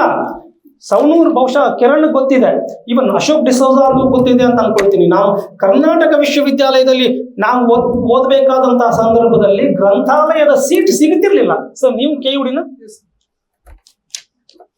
KUD ಲೈಬ್ರರಿ ಎಷ್ಟು ದೊಡ್ಡದಿದೆ ಅಂತಂದ್ರೆ ಒಂದು ಸುಮಾರು 500-600 ಜನ ಅಲ್ಲಿ ಕೂತ್ಕೋಬಹುದು. ಅದಕ್ಕಿಂತ ಜಾಸ್ತಿ ಜನ ಕೂತ್ಕೋಬಹುದು. Ground floor, first floor, second floor, third floor. ಕೂಡ್ಲಿಕ್ಕೆ ಜಾಗ ಸಿಗುತ್ತಿರ್ಲಿಲ್ಲ. ಮತ್ತೆ ಅಲ್ಲೊಂಚೂರು ಕಿಟಕಿಗಳು ಸ್ವಲ್ಪ ಅಗಲಿದಾವೆ. ಆ ಕಿಟಕಿಗಳು ಕೂತ್ಕೋತಿದ್ರು, ಅಲ್ಲೂ ಸಿಗ್ತಿರ್ಲಿಲ್ಲ ಜಾಗ. ಇದು ಮುಂಜಾನೆ 8 ಗಂಟೆಗೆ ಲೈಬ್ರರಿ ಓಪನ್ ಆಗ್ತಿದ್ದದ್ದು 7:15. ಈಗ ಬರ್ರಿ ಅಂತ ಕರೆದ್ರು ಯಾರು ಬರೋರಿಲ್ಲ. ಯಾಕೆ? ನಿಮ್ಮ ಹತ್ರ ಸಿಂಪಲ್ ಇದೆ. ಸರ, ಈ PG ಪಾಠಶಾಲಾ ಇಲ್ಲ ಐತ್ರಿ. ಕಿರಣ್ ಸವನೂರ್ ಅವ್ರ ಲೆಕ್ಚರ್, ಸರ ಅವ್ರು ಪಾಠ ಮಾಡ್ಬೇಕಾರೆ ರೆಕಾರ್ಡ್ ಮಾಡ್ಕೊಂಡ್ಬಿಟ್ಟೇನ್ರಿ. ಕಿರಣ್ ಸವನೂರ್ ಪಾಠ ಮಾಡ್ಬೇಕಾದ್ರೆ ನೀವು ರೆಕಾರ್ಡ್ ಮಾಡ್ಕೊಳ್ಳೋ ಟೈಮ್ನಾಗ ರೆಕಾರ್ಡಿಂಗ್ನಾಗ ನಿಮ್ಗೆ ಇಂಟ್ರೆಸ್ಟ್ ಹೋಗೋದ ಹೊರತಾಗಿ ನಿಮ್ಮ ಕಿವಿ ಒಳಗೆ ಅವ್ರ ಲೆಕ್ಚರ್ ಹೋಗಿಲ್ಲ. ಹೀಗಾಗಿ ಕಿರಣ್ ಸವನೂರ್ ಏನು ಪಾಠ ಮಾಡ್ಯಾರ ಅದರಾಗ ಐತಿ. ಅವ್ರದ್ದು ಮೆಸೇಜ್ ಏನು ಅಂತ ಅನ್ನೋದು ನಿಮಗೆ ಕಿವಿಗೆ ಪಡೆದಿಲ್ಲ, ಕಿವಿಗೆ ಪಡೆದಿರಬೇಕು, ರಿಸೀವ್ ಆಗಿಲ್ಲ. ನಾನು ಅದಕ್ಕೆ ಹೇಳಿದ್ದು ರೀಡಿಂಗ್ ಇಸ್ ಅ ಸ್ಕಿಲ್. ರೀಡಿಂಗಿಗೆ ನೋಟ್ಸ್ ಮೇಕಿಂಗು ಬೇಕು, ರೀಡಿಂಗಿಗೆ ನೋಟ್ಸ್ ಮೇಕಿಂಗು ಬೇಕು, ರೀಡಿಂಗಿಗೆ ಒಂದು ಥರ ಲಿಸನಿಂಗೂ ಬೇಕು, ರೀಡಿಂಗಿಗೆ ರೈಟಿಂಗೂ ಬೇಕು, ರೀಡಿಂಗಿಗೆ ಸ್ಪೀಕಿಂಗ್ ಸ್ಕಿಲ್ಸು ಬೇಕು. ಈ ಎಲ್ಲ ಸ್ಕಿಲ್ಸ್ಗಳು ಸಮಾನವಾಗಿ ಸೇರಿದರೆ ನಿಮಗೆ ಓದ ಅರ್ಥ ಆಗ್ತದೆ, ಇಲ್ಲ ಅಂದ್ರೆ ಓದ ಅರ್ಥ ಆಗೋದಿಲ್ಲ. ಮತ್ತು 1912 ಪ್ರಾರಂಭವಾದಂಥ ಆ ಮೂಮೆಂಟು ಜನರಿಗೆ ಓದುವ ಹವ್ಯಾಸವನ್ನ ಬೆಳೆಸ್ತಕ್ಕಂಥದ್ದು. ಯಾಕೆಂದ್ರೆ ಅಲ್ಲಿವರೆಗೂ ಓದು ಇರಲೇ ಇಲ್ಲಲ್ಲ ನಮ್ಮ ಹತ್ರ. ಅಲ್ಲಿವರೆಗೂ ನಮ್ದು ಕೇಳುಗರ ಸಂಸ್ಕೃತಿ, ಪುರಾಣದ ಮುಖಾಂತರ, ಶ್ರವಣದ ಮುಖಾಂತರ ನಾವು ಮಾಡಿದಂತಹ hours was a oral society. ಆ ಹವ್ಯಾಸವನ್ನ ಬೆಳೆಸ್ತಾ ಬಂದು ನಮ್ಮ ಗ್ರಂಥಾಲಯ ಚಳುವಳಿ ಪ್ರಾರಂಭವಾಗಿ ಪುಸ್ತಕಗಳನ್ನ ಬರೀತಕ್ಕಂಥ ಹವ್ಯಾಸ ಬಂದು, ಅನೇಕ ಲೇಖಕರು ಬಂದು, JP ರಾಜರತ್ನಂನಂಥವರು ಇವತ್ತು ಇರಲಿಲ್ಲ ಅಂತಂದ್ರೆ ನ್ಯಾಷನಲ್ ಲೈಬ್ರರಿ ಆಫ್ ಇಂಡಿಯಾದಲ್ಲಿ ಕನ್ನಡ ಸೆಕ್ಷನ್ ಇರ್ತಿರ್ಲಿಲ್ಲ. ಇವತ್ತು ಅವರು ಜೋಳಿಗೆಯನ್ನು ಹಾಕ್ಕೊಂಡು JP ರಾಜರತ್ನಂ ಅವ್ರ ಹೆಸರು ಕೇಳಿದಿರಲ್ಲ? ಇಲ್ಲ. ಎಂಡ ಹೋಗ್ಲಿ ಎಡ್ತಿ ಹೋಗ್ಲಿ ಕನ್ನಡ ಪದಗಳನ್ನ ಆಡಿಸೋದನ್ನ ನಿಲ್ಸು ಅಂತ ಅಂದ್ಬಿಟ್ರೆ ಆ ಹಾಡನ್ನು ಕೇಳಿರೇ ಇಲ್ಲ. ಆ JP ರಾಜರತ್ನಂ ಇವತ್ತು ಇರಲಿಲ್ಲ ಅಂತಂದ್ರೆ ನ್ಯಾಷನಲ್ ಲೈಬ್ರರಿ ಆಫ್ ಇಂಡಿಯಾ, ಕೋಲ್ಕತ್ತಾದಲ್ಲಿ ಇರುವ ನ್ಯಾಷನಲ್ ಲೈಬ್ರರಿ ಆಫ್ ಇಂಡಿಯಾದಲ್ಲಿ ಕನ್ನಡ ಸೆಕ್ಷನ್ನೇ ಇರ್ತಿರ್ಲಿಲ್ಲ. ಕನ್ನಡ ಸೆಕ್ಷನ್ ಶುರು ಮಾಡಬೇಕು ಅಂದ್ರೆ ಅವ್ರು ಹೇಳಿದ್ರು, ನೀವು ತಂದು ಕೊಡ್ರಿ ಕನ್ನಡ ಬುಕ್ಕು ಅಂತ. ಎಲ್ಲಿವೆ? ಜೋಳಿಗೆ ಹಾಕ್ಕೊಂಡು ಕನ್ನಡ ಪುಸ್ತಕಗಳನ್ನು ಇವರು ಸಂಗ್ರಹಿಸಿಕೊಂಡು ಅವುಗಳನ್ನು ರಾಷ್ಟ್ರೀಯ ಗ್ರಂಥಾಲಯಕ್ಕೆ ಕಾಣಿಕೆಯಾಗಿ ಕೊಟ್ಟರು. ಅಲ್ಲಿ ಕನ್ನಡ ಸೆಕ್ಷನ್ ಶುರುವಾಗಂಗೆ ನೋಡಿಕೊಂಡ್ರು.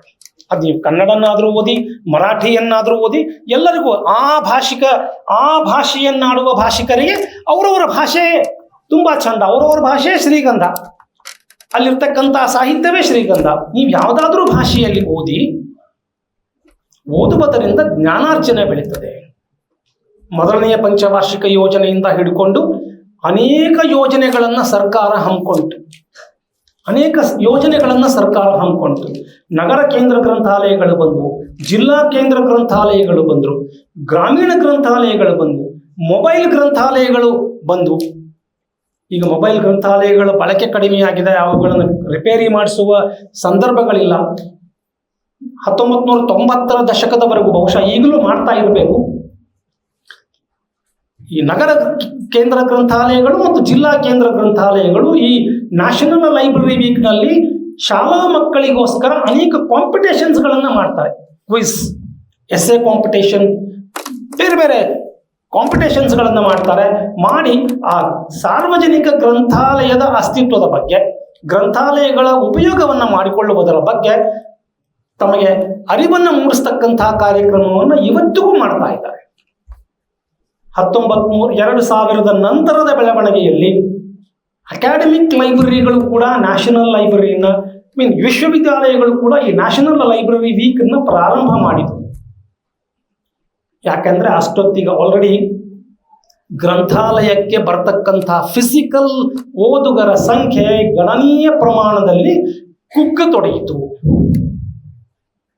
ನಾವು ನಮ್ಮನ್ನ ಲೈಬ್ರರಿಯನ್ನ ಒಂದು ಯಾವ ನಿಟ್ಟಿನಲ್ಲಿ ನಾಲೆಜ್ ಹಬ್ ಆಗಿ ಅಥವಾ ಒಂದು ನಮ್ಗೆ ಸಿಗುತ್ತೆ ಅಂತ ಅನ್ನುವ ಒಂದು ಕೇಂದ್ರವಾಗಿ ನಾವು ಪ್ರತಿಪಾದಿಸಲಿಲ್ಲ. ಹೀಗಾಗಿ ಫಿಸಿಕಲ್ ಯೂಸರ್ಸ್ಗಳ ಸಂಖ್ಯೆ ರೆಡ್ಯೂಸ್ ಆಗ್ತಾ ಬಂತು. ಫಿಸಿಕಲ್ ಯೂಸರ್ಸ್ಗಳ ಸಂಖ್ಯೆ ಯಾಕೆ ರೆಡ್ಯೂಸ್ ಆಗ್ತಾ ಇದೆ ಅಂತಂದ್ರೆ, ಮಾಹಿತಿ ನಮಗೆ ಎಲೆಕ್ಟ್ರಾನಿಕ್ ಮಾಧ್ಯಮದಲ್ಲಿ ಸಿಗ್ತಾ ಇದೆ, ಮಾಹಿತಿ ನಮಗೆ ಡಿಜಿಟಲ್ ಮಾಧ್ಯಮದಲ್ಲಿ ಸಿಗ್ತಾ ಇದೆ. ಬಹುಶಃ ಶಿವರಾಮ್ ಅದರ ಕುರಿತು ತುಂಬಾ ಚೆನ್ನಾಗಿ ವಿವರಣೆಯನ್ನು ಕೊಡ್ತಾರೆ. ನಾನು ಅವರ ಏರಿಯಾಕ್ಕೆ ನಾನು ಪ್ರವೇಶ ಮಾಡೋದಿಲ್ಲ. ಅನೇಕ ವಿಧವಾದಂತಹ ಬದಲಾವಣೆಗಳಾಗಿದ್ದಾವೆ. ಆದರೆ ಇವತ್ತೂ ಕೂಡ ಓದು ಅಷ್ಟೇ ಇಂಪಾರ್ಟೆಂಟ್. ಆದರೆ ನಮ್ಮ ಓದು ಎಲ್ಲಿಗೆ ಸೀಮಿತ ಆಗಿದೆ ಅಂತಂದ್ರೆ, ಕಾನ್ಸ್ಟಿಟ್ಯೂಷನ್ ಡೇ ಇದ್ದಾಗ ಸಂವಿಧಾನ ಓದು, ಕನಕದಾಸ ಜಯಂತಿ ಇದ್ದಾಗ ಕನಕದಾಸ ಓದು, ಕುವೆಂಪು ಜಯಂತಿ ಇದ್ದಾಗ ಕುವೆಂಪು ಓದು, ಇದ್ಯಾರ್ದೋ ಜಯಂತಿ ಇದ್ದಾಗ ಅವರು ಓದು. ಆ ಓದನ್ನು ಬಿಟ್ಟು ಮತ್ತೆ ಮುಂದೆ ಹೋಗಿಲ್ಲ ನಾವು. ಬದುಕಲಿಕ್ಕೆ ಲೈಫ್ ಲಾಂಗ್ ಲರ್ನಿಂಗಿಗೆ ಓದು ಮುಖ್ಯ. ಮುಗೀತು. ಬಹುಶಃ ಇನ್ನೊಂದು ವರ್ಷಕ್ಕೆ, 2 ವರ್ಷಕ್ಕೆ ಅಥವಾ PhD ಮಾಡುವವರು ಇನ್ನೊಂದು 6 ತಿಂಗಳಿಗೆ ನಿಮ್ದು ಫಾರ್ಮಲ್ ಎಜುಕೇಶನ್ ಮುಕ್ತಾಯ ಆಗ್ತದೆ. ಆಮೇಲೆ ಯಾರು ನಿಮಗೆ ಕಿರಣ್ ಸವನೂರು ಇರಲ್ಲ, ಬಂಕಾಪುರ್ ಅವರು ರಿಟೈರ್ಡ್ ಆಗಿ ಹೋದ್ರು, ಕುರಿ ಅವರು ಬೇರೆ ಬೇರೆ ಕೆಲಸದ ಮೇಲೆ ಇರ್ತಾರೆ. ಹೇಳೋರು ಯಾರು ನಿಮಗೆ? ಭವಾನಿಶಂಕರ್ ಅವ್ರ ಕೆಲಸದಲ್ಲಿ ಬ್ಯುಸಿ ಆಗ್ತಾರೆ. ಲೈಫ್ ಲಾಂಗ್ ಲರ್ನಿಂಗಿಗೆ ಬೇಕಾಗ್ತಕ್ಕಂಥದ್ದೇ ಓದು. ಅದು ಯಾವುದಾದ್ರೂ ಇರಲಿ, ಅದು ಅಡಿಗೆ ಮಾಡುವುದರಿಂದ ಹಿಡಿದುಕೊಂಡು ಒಂದು ಶವ ಸಂಸ್ಕಾರದ ಕರ್ಮಗಳು ಏನು ಅನ್ನೋದರವರೆಗೂ ನಿಮಗೆ ಆ ಟೈಮಲ್ಲಿ ಏನು ಮಾಡಬೇಕು ಅಂತ ಅದಕ್ಕೂ ಓದುಗಳು ಬೇಕು. ನಾವು ಡಿಪೆಂಡ್ ಆಗ್ತಾ ಇರೋದು ಪೂರ್ತಿ ಡಿಜಿಟಲ್ ಮಾಧ್ಯಮವನ್ನ ಕುರುಡಾಗಿ ನಂಬ್ತಾ ಇದ್ದಾರೆ. ಕುರುಡಾಗಿ ನಂಬದೇ ಇರುವುದು. ಡಿಜಿಟಲ್ ಗ್ರಂಥಗಳನ್ನೇ ಓದಿ, ನಿಮಗೆ ಯಾರು ಬೇಡ ಅಂತಾರೆ? ಮೊಬೈಲಲ್ಲಿನೇ ಓದಿ, ನಿಮಗೆ ಯಾರು ಬೇಡ ಅಂದಿದ್ದಾರೆ? ಲ್ಯಾಪ್ಟಾಪಲ್ಲಿನೇ ಓದಿ. EPG ಪಾಠಶಾಲಾದಂತಹ ಅತ್ಯುನ್ನತ ಸೋರ್ಸ್, ಲೈಬ್ರರಿ ಸೈನ್ಸ್ ಬಿಟ್ಟು ಉಳಿದವ್ರಿಗೂ ಹೇಳ್ತಾ ಇದ್ದೀನಿ. EPG ಪಾಠಶಾಲಾ ಅಂತ ಇದೆ, ಇನ್ಫ್ಲಿಬ್ನೆಟ್, www.inflibnet.ac.in. ಇಲ್ಲಿ ಹೋದರೆ EPG ಪಾಠಶಾಲಾ ಅಂತ ಸಿಗ್ತದೆ. EPG ಪಾಠಶಾಲಾದಲ್ಲಿ ನಿಮ್ಮ first semester, second, third, fourth ಸೆಮಿಸ್ಟರ್ಗೆ ಬೇಕಾಗುವ ಅಷ್ಟೇ ಅಲ್ಲ, UGC ನೆಟ್ ಎಕ್ಸಾಮ್ ಪಾಸ್ ಮಾಡಲಿಕ್ಕೂ ಅದು EPG Pathshala most authoritative and authentic source. ಓದಿ, ಅದನ್ನೇ ಓದಿ. ಓದೋದು ಬೇಡ ಅಂತ ಹೇಳಿದವರು ಯಾರು? ಡಿಜಿಟಲ್ ಸ್ಕಿಲ್ಸ್ಗಳನ್ನು ನೀವು ಬೆಳೆಸ್ಕೊಳ್ಬೇಕಾಗ್ತದೆ. ಬಹುಶಃ ಅದನ್ನ ನಮ್ಮ ಸ್ನೇಹಿತರು ಹೇಳ್ತಾರೆ ಅಂತ ಭಾವಿಸ್ತೇನೆ. ಈ ಒಂದು ಘಟನೆಯನ್ನ, ಈ ಒಂದು ಎವೆಂಟನ್ನು, ಚಾರಿತ್ರಿಕವಾದಂತಹ ಈ ಒಂದು ಎವೆಂಟನ್ನು ರಾಣಿ ಚೆನ್ನಮ್ಮ ವಿಶ್ವವಿದ್ಯಾಲಯದಲ್ಲಿ ಸೆಲೆಬ್ರೇಟ್ ಮಾಡ್ತಾ ಇರುವುದು ನನಗೆ ನಿಜವಾಗ್ಲೂ ಖುಷಿ ತಂದಿದೆ.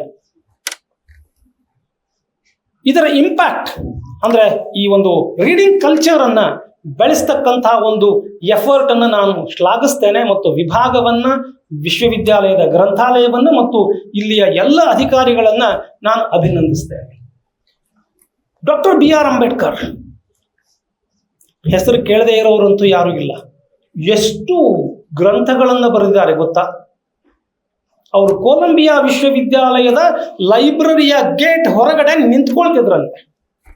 ಲೈಬ್ರರಿ ಇನ್ನೂ ಓಪನ್ ಆಗಿರದೇ ಇದ್ದಂತಹ ಸಂದರ್ಭ. He was the last to leave. ಅವರು ಅಷ್ಟು ಗ್ರಂಥಗಳನ್ನ, ಪಾಶ್ಚಿಮಾತ್ಯ ಗ್ರಂಥಗಳನ್ನ ಮತ್ತು ಪೌರ್ವಾತ್ಯ ಗ್ರಂಥಗಳನ್ನ ಓದಿರೋದ್ರಿಂದಲೇ ಎಷ್ಟು ಚೆನ್ನಾಗಿ ಅವರು ಗ್ರಂಥಗಳನ್ನ ಲಾಜಿಕಲ್ ಆಗಿ ಅವರು ಬರ್ಕೊಂಡು ಹೋಗಿದ್ದಾರೆ.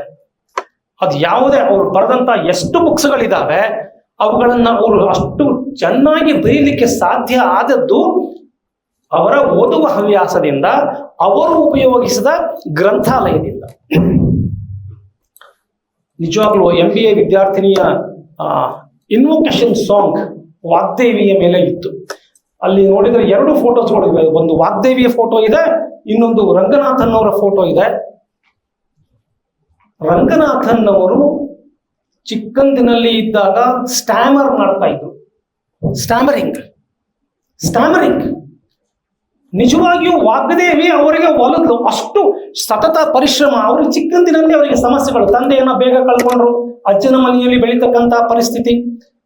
ಹೀಗಾಗಿ ಅಜ್ಜನ ಮನೆಯಲ್ಲಿ ಬೆಳಿಬೇಕು ಅಂತಂದ್ರೆ ಏನೋ ಆರ್ಥಿಕ ಸಮಸ್ಯೆಗಳು, ಅವ್ರಿಗೆ ಆ ಭಯದ ವಾತಾವರಣ, ಆ ಗುಕ್ಕುತನವನ್ನ ತಂದು ಕೊಡ್ತೋ ಏನೋ ಗೊತ್ತಿಲ್ಲ.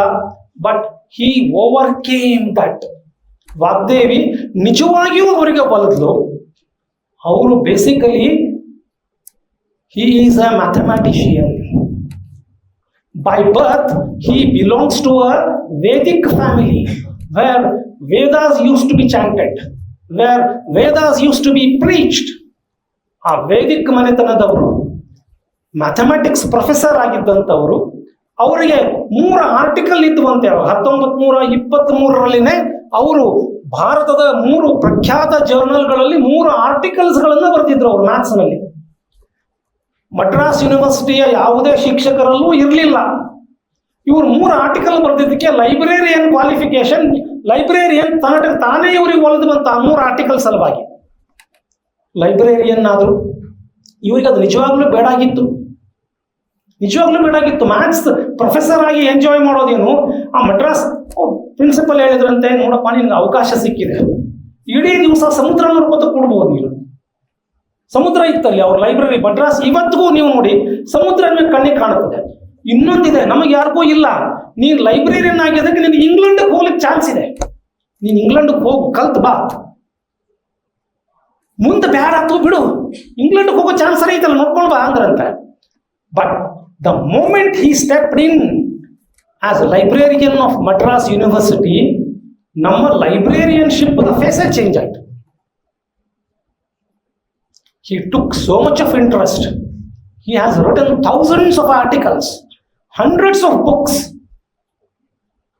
ಭಾರತೀಯ ನಾಲೆಜ್ ಏನು ICAS ಅಂತ ಈಗ ನಾವೇನು ಹೇಳ್ತಾ ಇದ್ದೀವಿ, ಗ್ರಂಥಾಲಯ ಮಾಹಿತಿ ವಿಜ್ಞಾನದಲ್ಲಿ ನಿಜವಾದ ಇಂಡಿಯನ್ ನಾಲೆಜ್ ಸಿಸ್ಟಮ್ ಅನ್ನ ವಿಶ್ವಕ್ಕೆ ಏನಾದರೂ ನೀಡಿದ್ರೆ ಅದು ಲೈಬ್ರರಿ ಸೈನ್ಸ್ ನ ರಂಗನಾಥನ್ ಅವರು. ಕೋಲನ್ ಕ್ಲಾಸಿಫಿಕೇಶನ್ ಆಗಿರ್ಬೋದು, prolegomena to library classification, library cataloguing, management theory, reference services, abstracting, canons, ಇವೇನು ಥಿಯರೀಸ್ಗಳನ್ನು ಕೊಟ್ಟಿದ್ದಾರೆ, ಅತ್ಯದ್ಭುತವಾದಂತಹ ನಾಲೆಡ್ಜ್ ಅನ್ನ ಅವರು ಜಗತ್ತಿಗೆ ನೀಡಿದ್ದಾರೆ.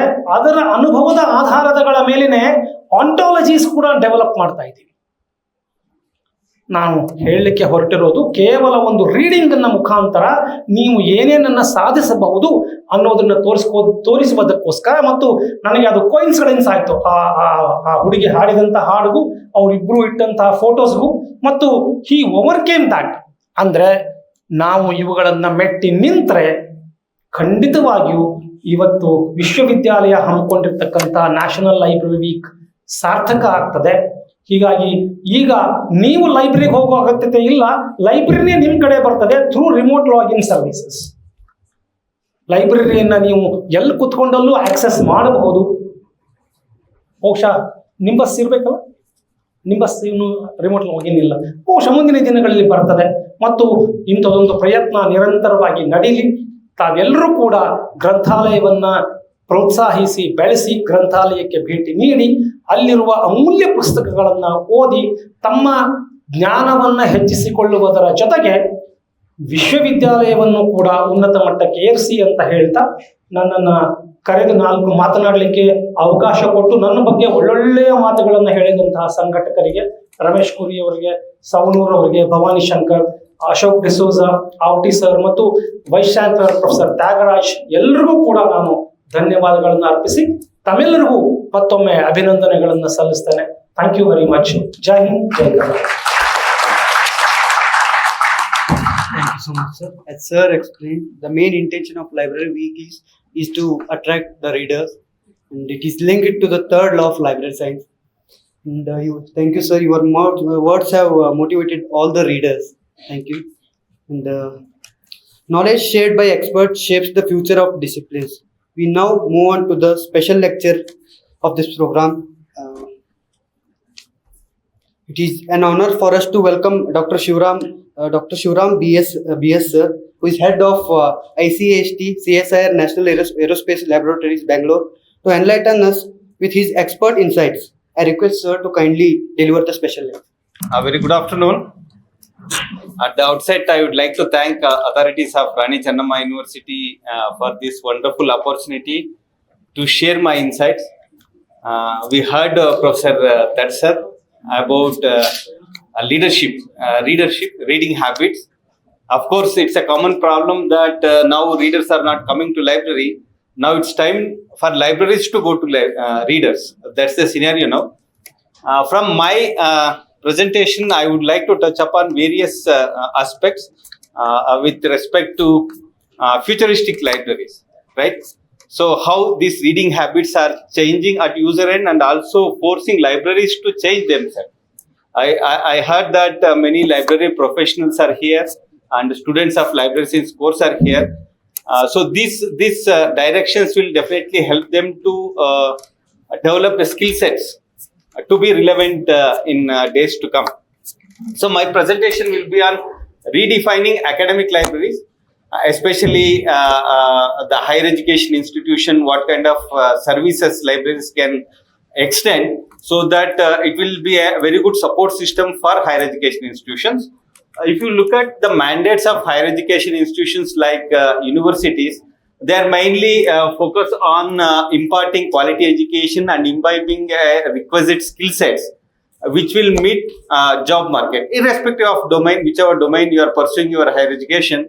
So requisite skill sets needs to be there to get an employability. Okay, at the largest stage, it should help the society, rebuild the society, or contribute to the societal development. This is the major mandate for any higher education institution, and this is achieved by various support systems which exists in higher education institutions like administration, it may be finance and accounts, or sports. And one of the important support system will be library, where this knowledge percolates, as Professor Tadasad was pointing out.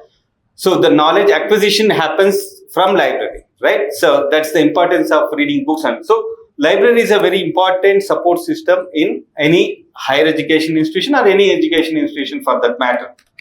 Okay, so libraries from the days they're extending knowledge percolation by archiving various books in print format and extending them with various online services, and of course on the advent of computing technologies, lot of digital content has been extended irrespective of physical boundaries and time barriers. So many people are using. Now the present challenge is the present generation, especially digital natives, the perception is that do we need libraries, right? That is the scenario. I have Gemini, I have Google, I have a lot of LLM tools, which ready-made tools which will give you answer. As Professor was pointing out, authenticity is a real question. Okay, he quoted an example of this very event, National Library Week purpose of that. So how do you trust that, right? So that is the real challenge. And why you need libraries? Look at these numbers on internet. We take a digital content. If you look at the scholarly content, which is regarded as authentic content, look at the volume. Millions of articles or books are published on the digital mode. And if you look at internet, where you happily go to Google and Google it, whatever you want, look at Google data. Every 60 seconds, every 1 minute, how much of content is pumped in.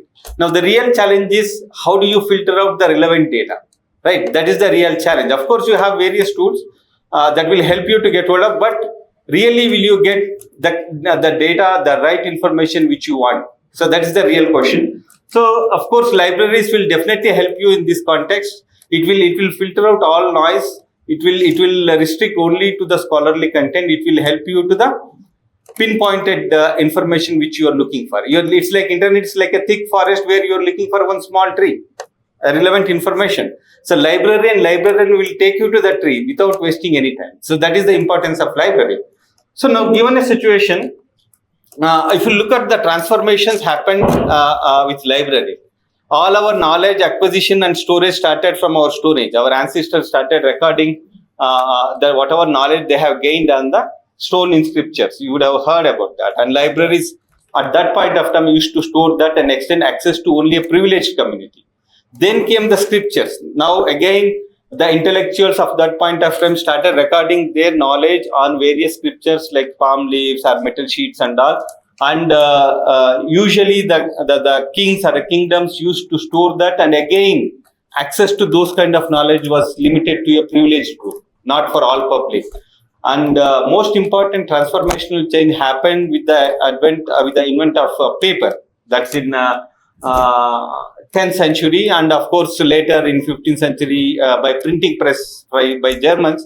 A lot of content started recorded at the paper or a book format, and these books are again organized and stored at a libraries. Okay, that's where the common man, the public, got access to this kind of knowledge, and that was a revolutionary transformation, we can say. Knowledge was accessible for everyone. Okay, that's where later came the computing technologies in late 70s or 80s, where the same print content was started available in an electronic format or a digital format. Again, libraries are proactive to acquire this content and extend this content in digital format to their users, their patrons. And the recent trend in library is like now anyway, sir was pointing out, and it's true with many of us, like our reading time has come down.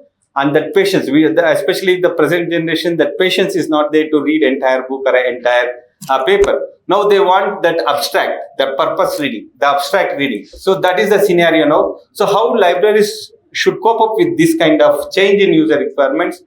Now from servers or digital content, now the new trend is experience-based learning. Okay, that's immersive content, what we call. Now users wants to experience that knowledge. It's not by reading, it's by experiencing knowledge they will acquire their requisites. So the present generation libraries have started moving towards screens. That's immersive content. We will see what is that. So this is the transformations happening from time to time, and libraries are proactive in implementing these technologies to take the knowledge to the end users of their users.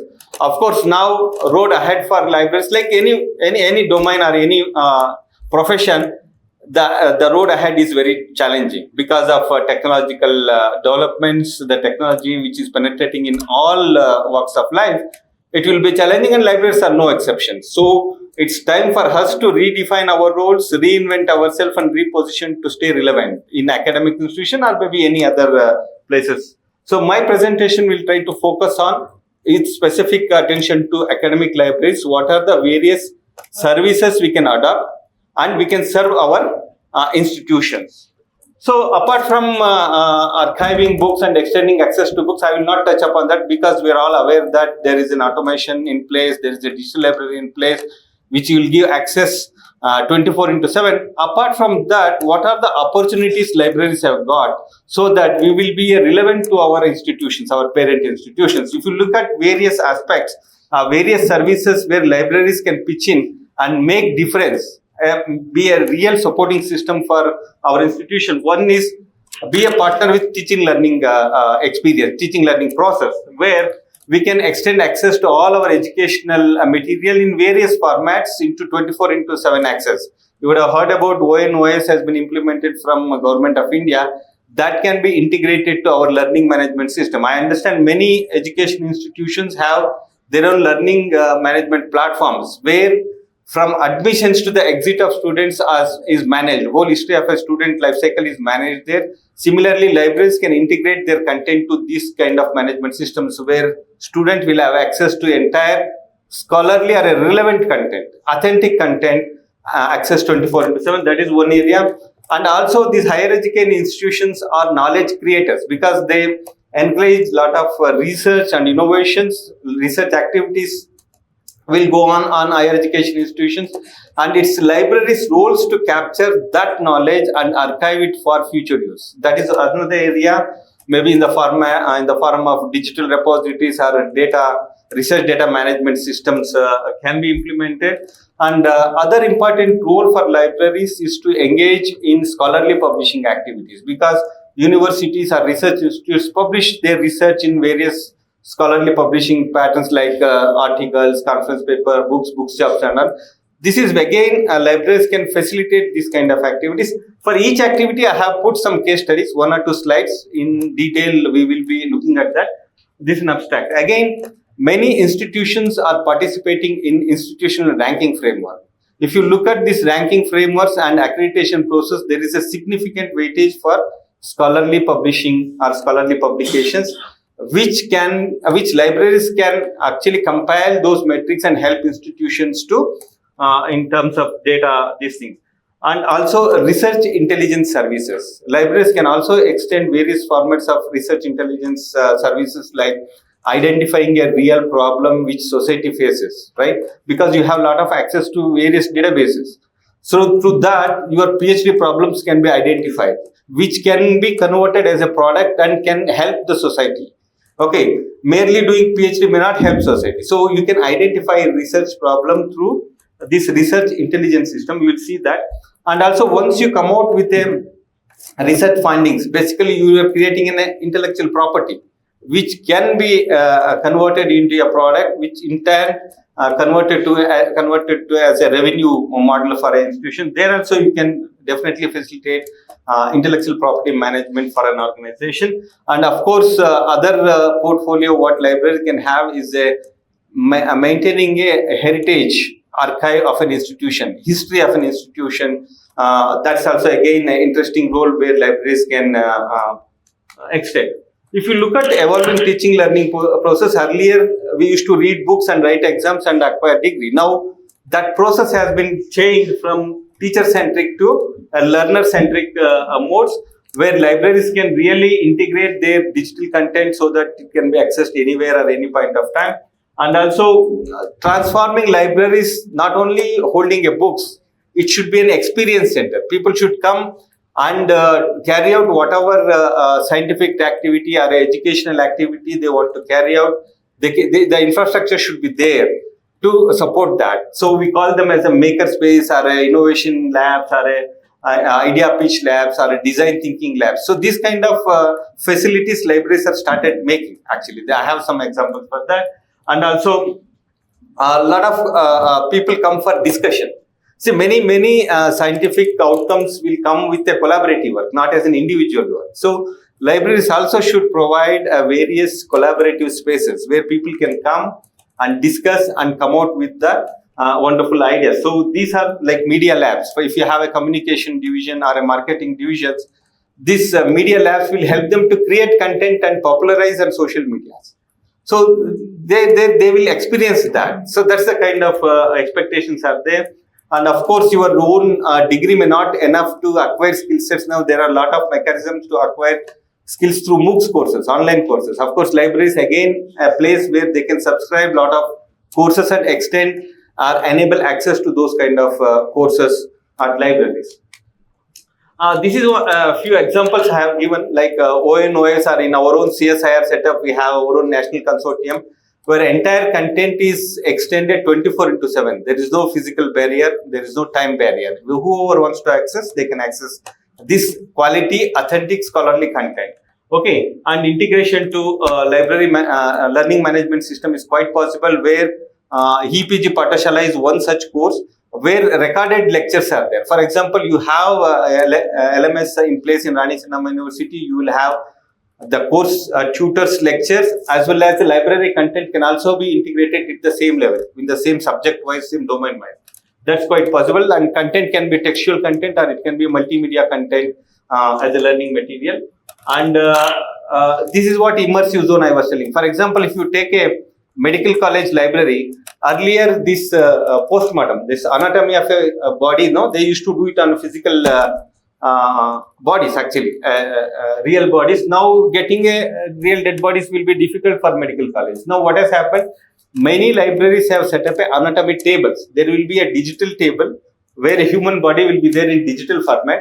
They can literally dissect that body and blow whichever part they want to study. For example, heart, kidney, lung, they can blow up and they can study in detail.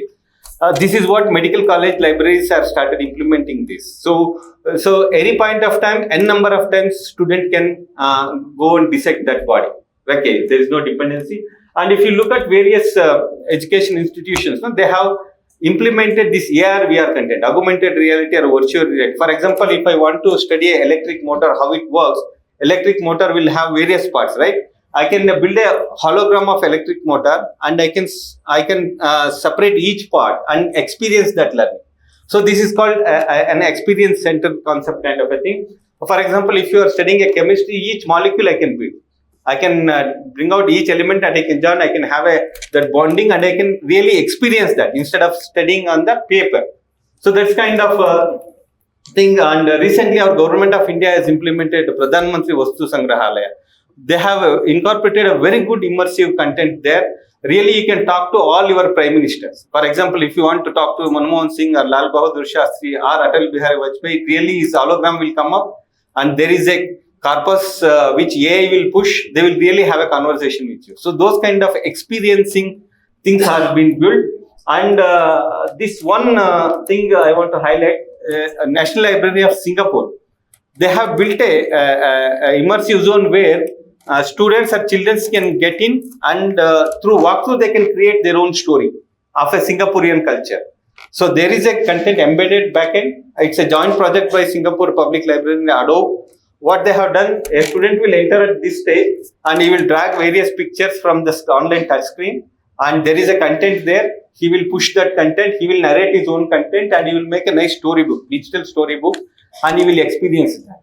So this kind of experience center concepts has been built at libraries, not only with books. Along with books, these are the various zones which are coming up.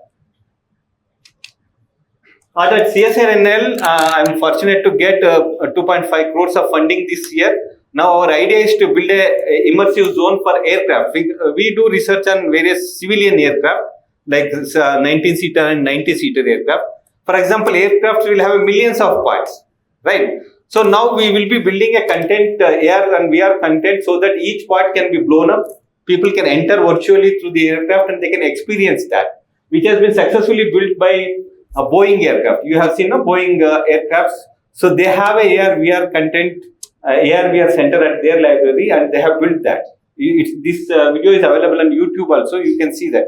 So it will give you a practical insights how aircraft looks and what are the different parts and how it works. So similar kind of experience centers can be built on each domain. It can be botany, it can be zoology, it can be chemistry, whatever area you are there. So it can be built on that. This is the interesting thing what we are doing. And other concept where libraries are embedding is makerspace, where a student will come in and he will design whatever you want to design, or a model you want to design, and he can take a printing with 3D printers.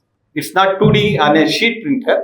He can design a model and take a print out there. So these kind of facilities has been established in many Western public libraries. It's available. Okay. So this is another concept where they will have an infrastructure to create that experience. So these are the various aspects, and this is a media lab where students can get in and they can create a content for either marketing or whatever way area they are working. So these are the facilities as an experience center libraries can offer. Maybe in future days to come, this will be the reality in India also. Okay, so it already started in developed countries. Apart from that, as I told you, these higher education institutions create lot of content, lot of knowledge. Okay, and extending and archiving this knowledge for future use and extending to the global community is libraries can take up initiative to set up a institutional repositories or a knowledge repositories to capture, and this knowledge can be in any format like scholarly publications or patent or technical literature which may not be published one. There are a lot of content in NAL itself. We produce somewhere around 300 to 400 technical reports which never gets published outside community. Outside community cannot have access to that. So those kind of knowledge can be captured and it can be archived for future use. So that's one area. And also now there are a lot of RDM platforms are available where each and everything. See, once you publish as a scholarly publication, as a journal article, you would have consumed a lot of data which has comes out of your laboratory or your survey. So those raw data, the data sets also will have some value. So those things also can be captured through RDM platform. So in NAL, actually, we have implemented this research data management platform where each and every piece of that literature generates at NAL should go through this process and it's get archived. So that's already in place. Similarly, there are various type of repositories, scholarly institution repositories. Many of my library science friends would have heard this, where it will extend access to all institutional publications to the global community through open access mode. We have a subject-based repositories, data repositories. These are the various repositories which library can start, whichever is relevant for them. For example, University of Carnegie Mellon, they started archive.org, which is the oldest repository where it gives access to millions of authentic research papers and free of cost on open access mode. This can be used. In NAL, we have set up a research institutional repository where all entire NAL publications are archived and it is extended access to the global community. Similarly, there are thousands of universities now they have set up this institutional repository and they're extending. Again, it's a part of librarians' portfolio where really they can capture.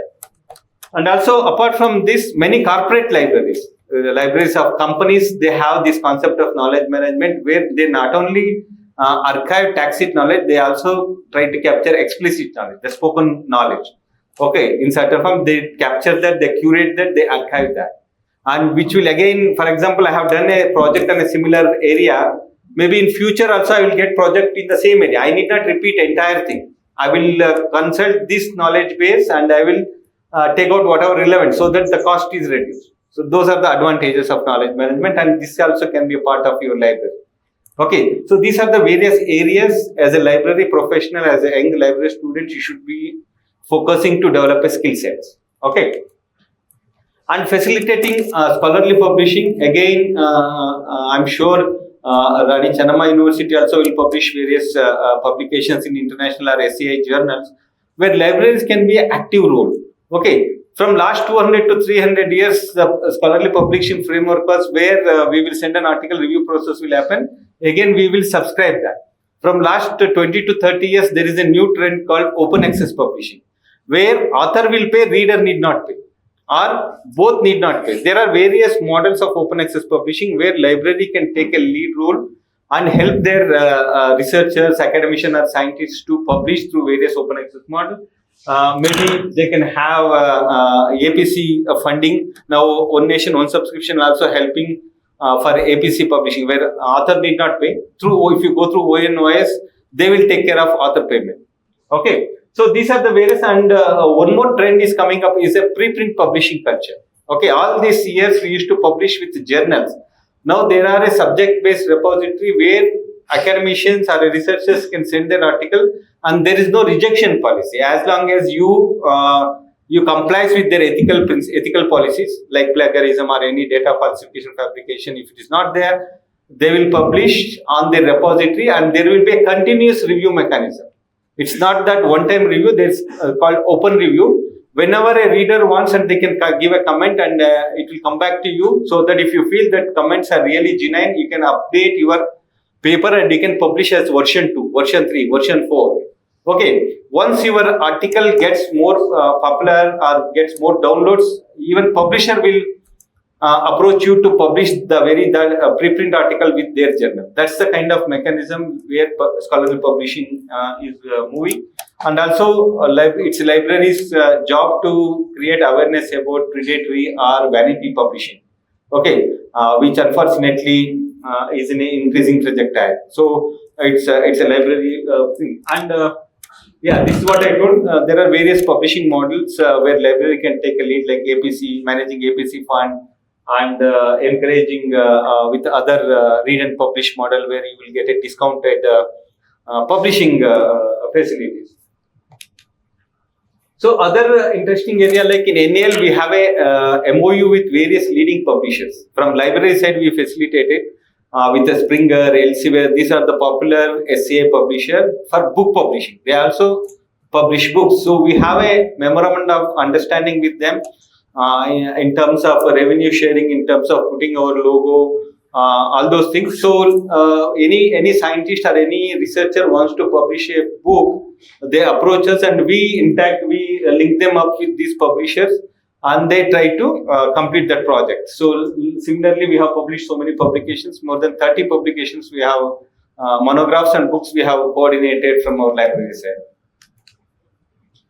And also now ethics in publications. Publication misconduct has become a serious problem. And from this year onwards, again, our NIRF ranking framework has introduced a penalty clause. If any of your university articles gets retracted or your college articles get retracted, you will be penalized for that. The reason may be many for retraction. So it's a librarian's active role or a library's active role to have that literacy or information literacy regarding publication misconducts. So in NAL, what we have done, we have integrated this plagiarism check or a internal review mechanism to our RDM platform. So any articles which goes out of NAL should be routed through this platform. So initially we'll check for plagiarism, we'll check for AI text generation.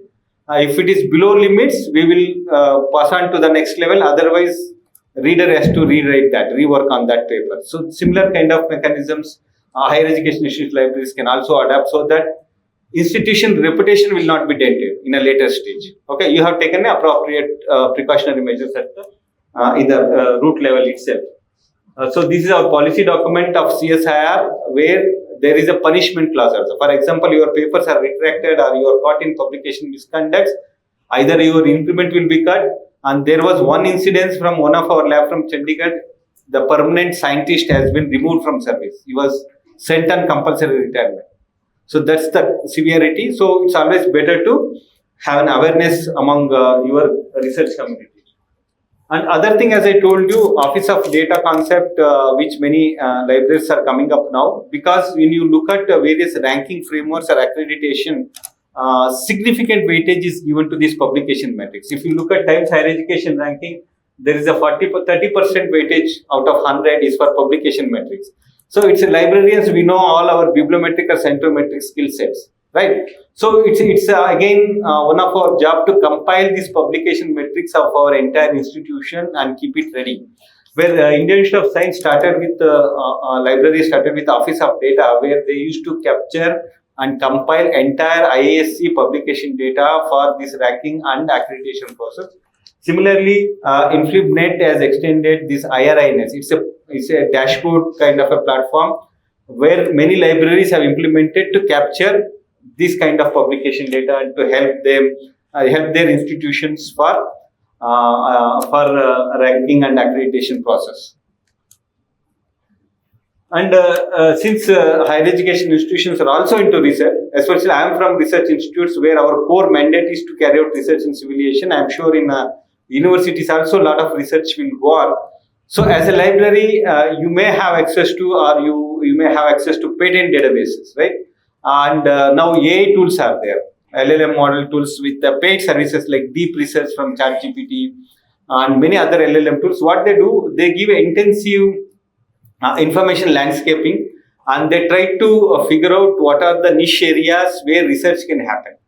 Okay, it will be a guiding factor for that. So those kind of service also you can extend. Of course, it will be very challenging because you need to have a domain knowledge. For example, if you want to identify a research area in chemistry, you need to have a chemistry knowledge, or a physics, or a technology, you need to have that. Of course, as a core skill set of library is to information retrieval, right? We have a very good information organization skill set and retrieval. If you sit with the domain expert and with your retrieval skill sets, definitely you can achieve this kind of things. And in the research intelligence system, what you can do, you can help your organization to have a research roadmap. This activity we carried out in during the first quarter of this year. We had access to our deep research platform, and each division wise, in NL itself, I have 15 divisions of various aircraft sections they are working. So we carried out a roadmap for each 15 divisions. We are able to have a 10 years and 15 years research roadmap, what are the areas they should focus.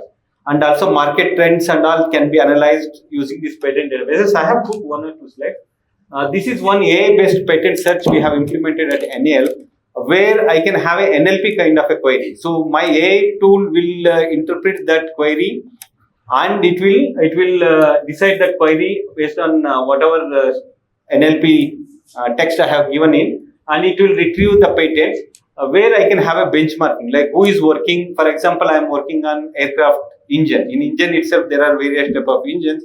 A particular engine, who are all my competitors? Which are the companies who are working? Where they are investing? Right.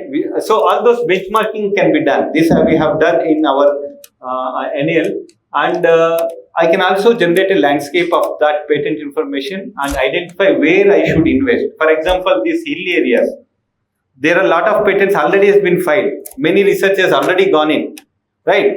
And products are there. There is no point in pursuing research there. If you look at these counters, that pointer, there research has not happened.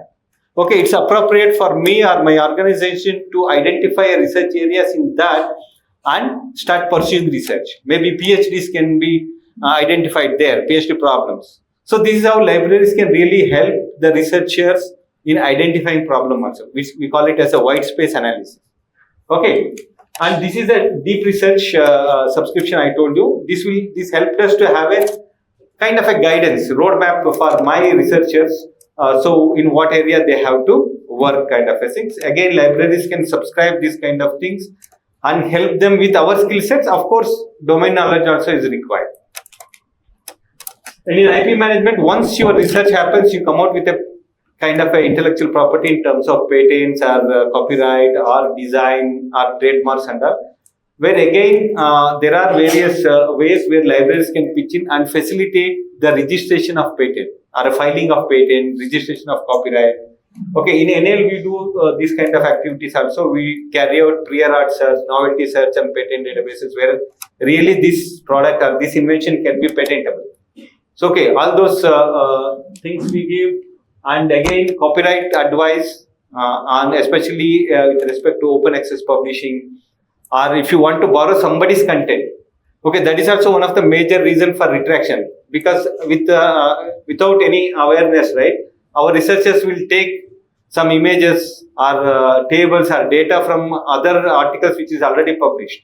Okay, so there is certain limit for that. For example, if you have a STEM MOU, up to 3 images only you can borrow from a volume per journal in that year. If you exceed 4th, you will be violating that copyright. So that may lead to retraction of your publication. Just because it is available on the internet, you are not supposed to use that.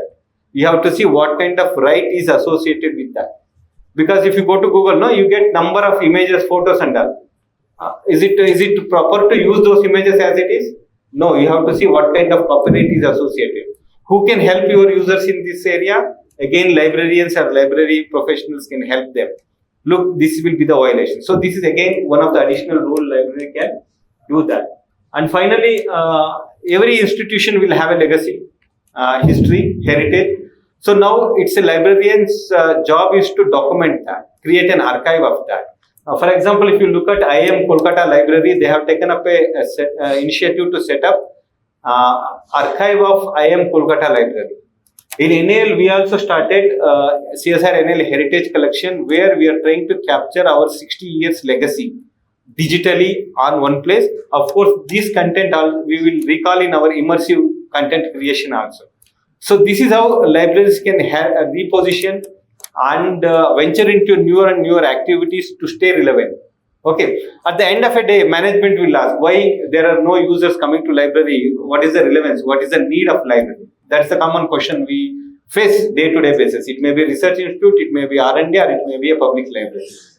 But enhancing our services will definitely convince our management to have our existence.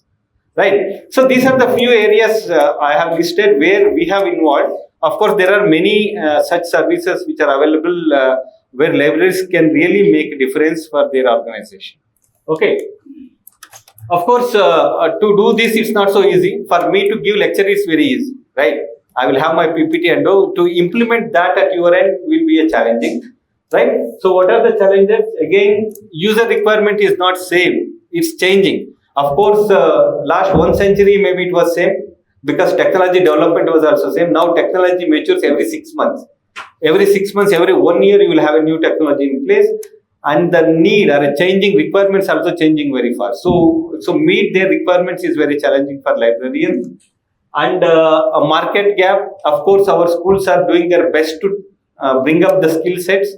Okay, that skill sets may not enough to meet the market, job market. Of course, at student hand, you should be more vigilant. You should make use of every opportunity to develop skill sets. There are online courses, there are events, conferences, or any occasional training programs. And also library schools should revisit their syllabus and keep upgrading that. I am sure many library schools are doing that.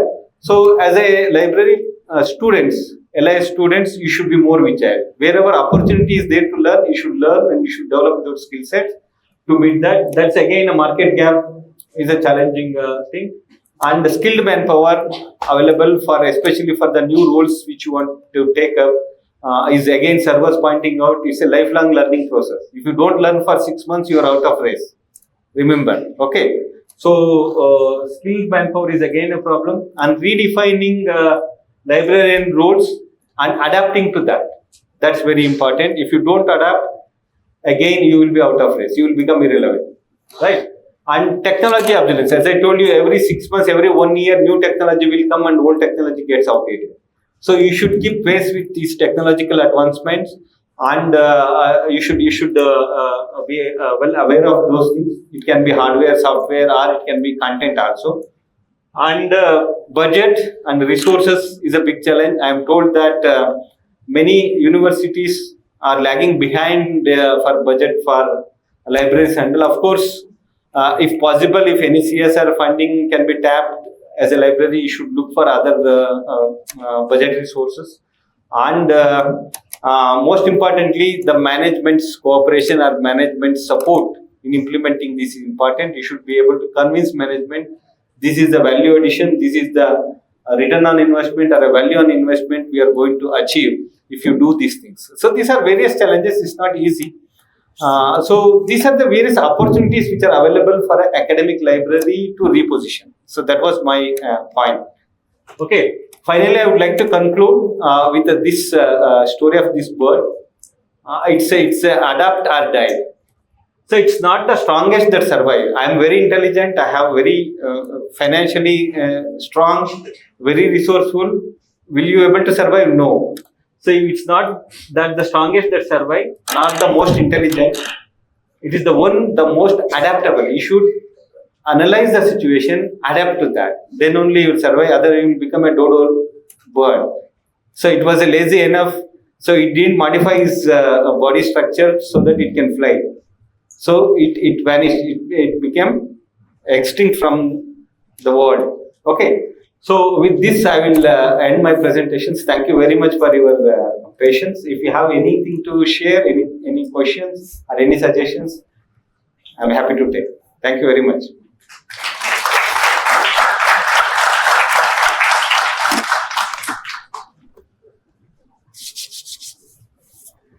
No questions from my young friends?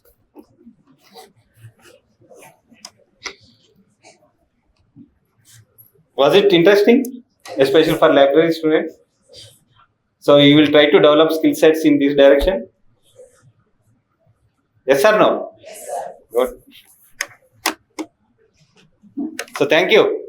Thank you so much, sir. It was a very useful session, especially for library professionals. And sir explained the role of libraries in the current scenario, and as well as he has suggested how we can upgrade our library and provide good services to all our users and readers. And with this, continue with the proceedings.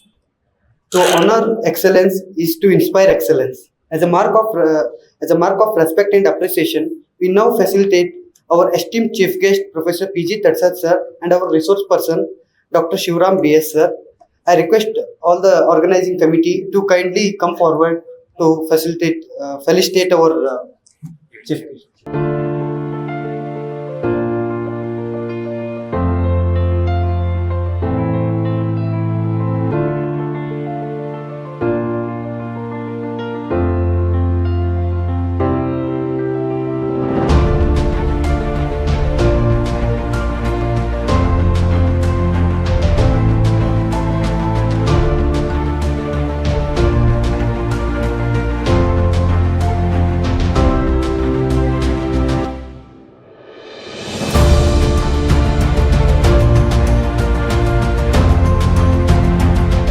A leader's vision elevates the purpose of every academic endeavor.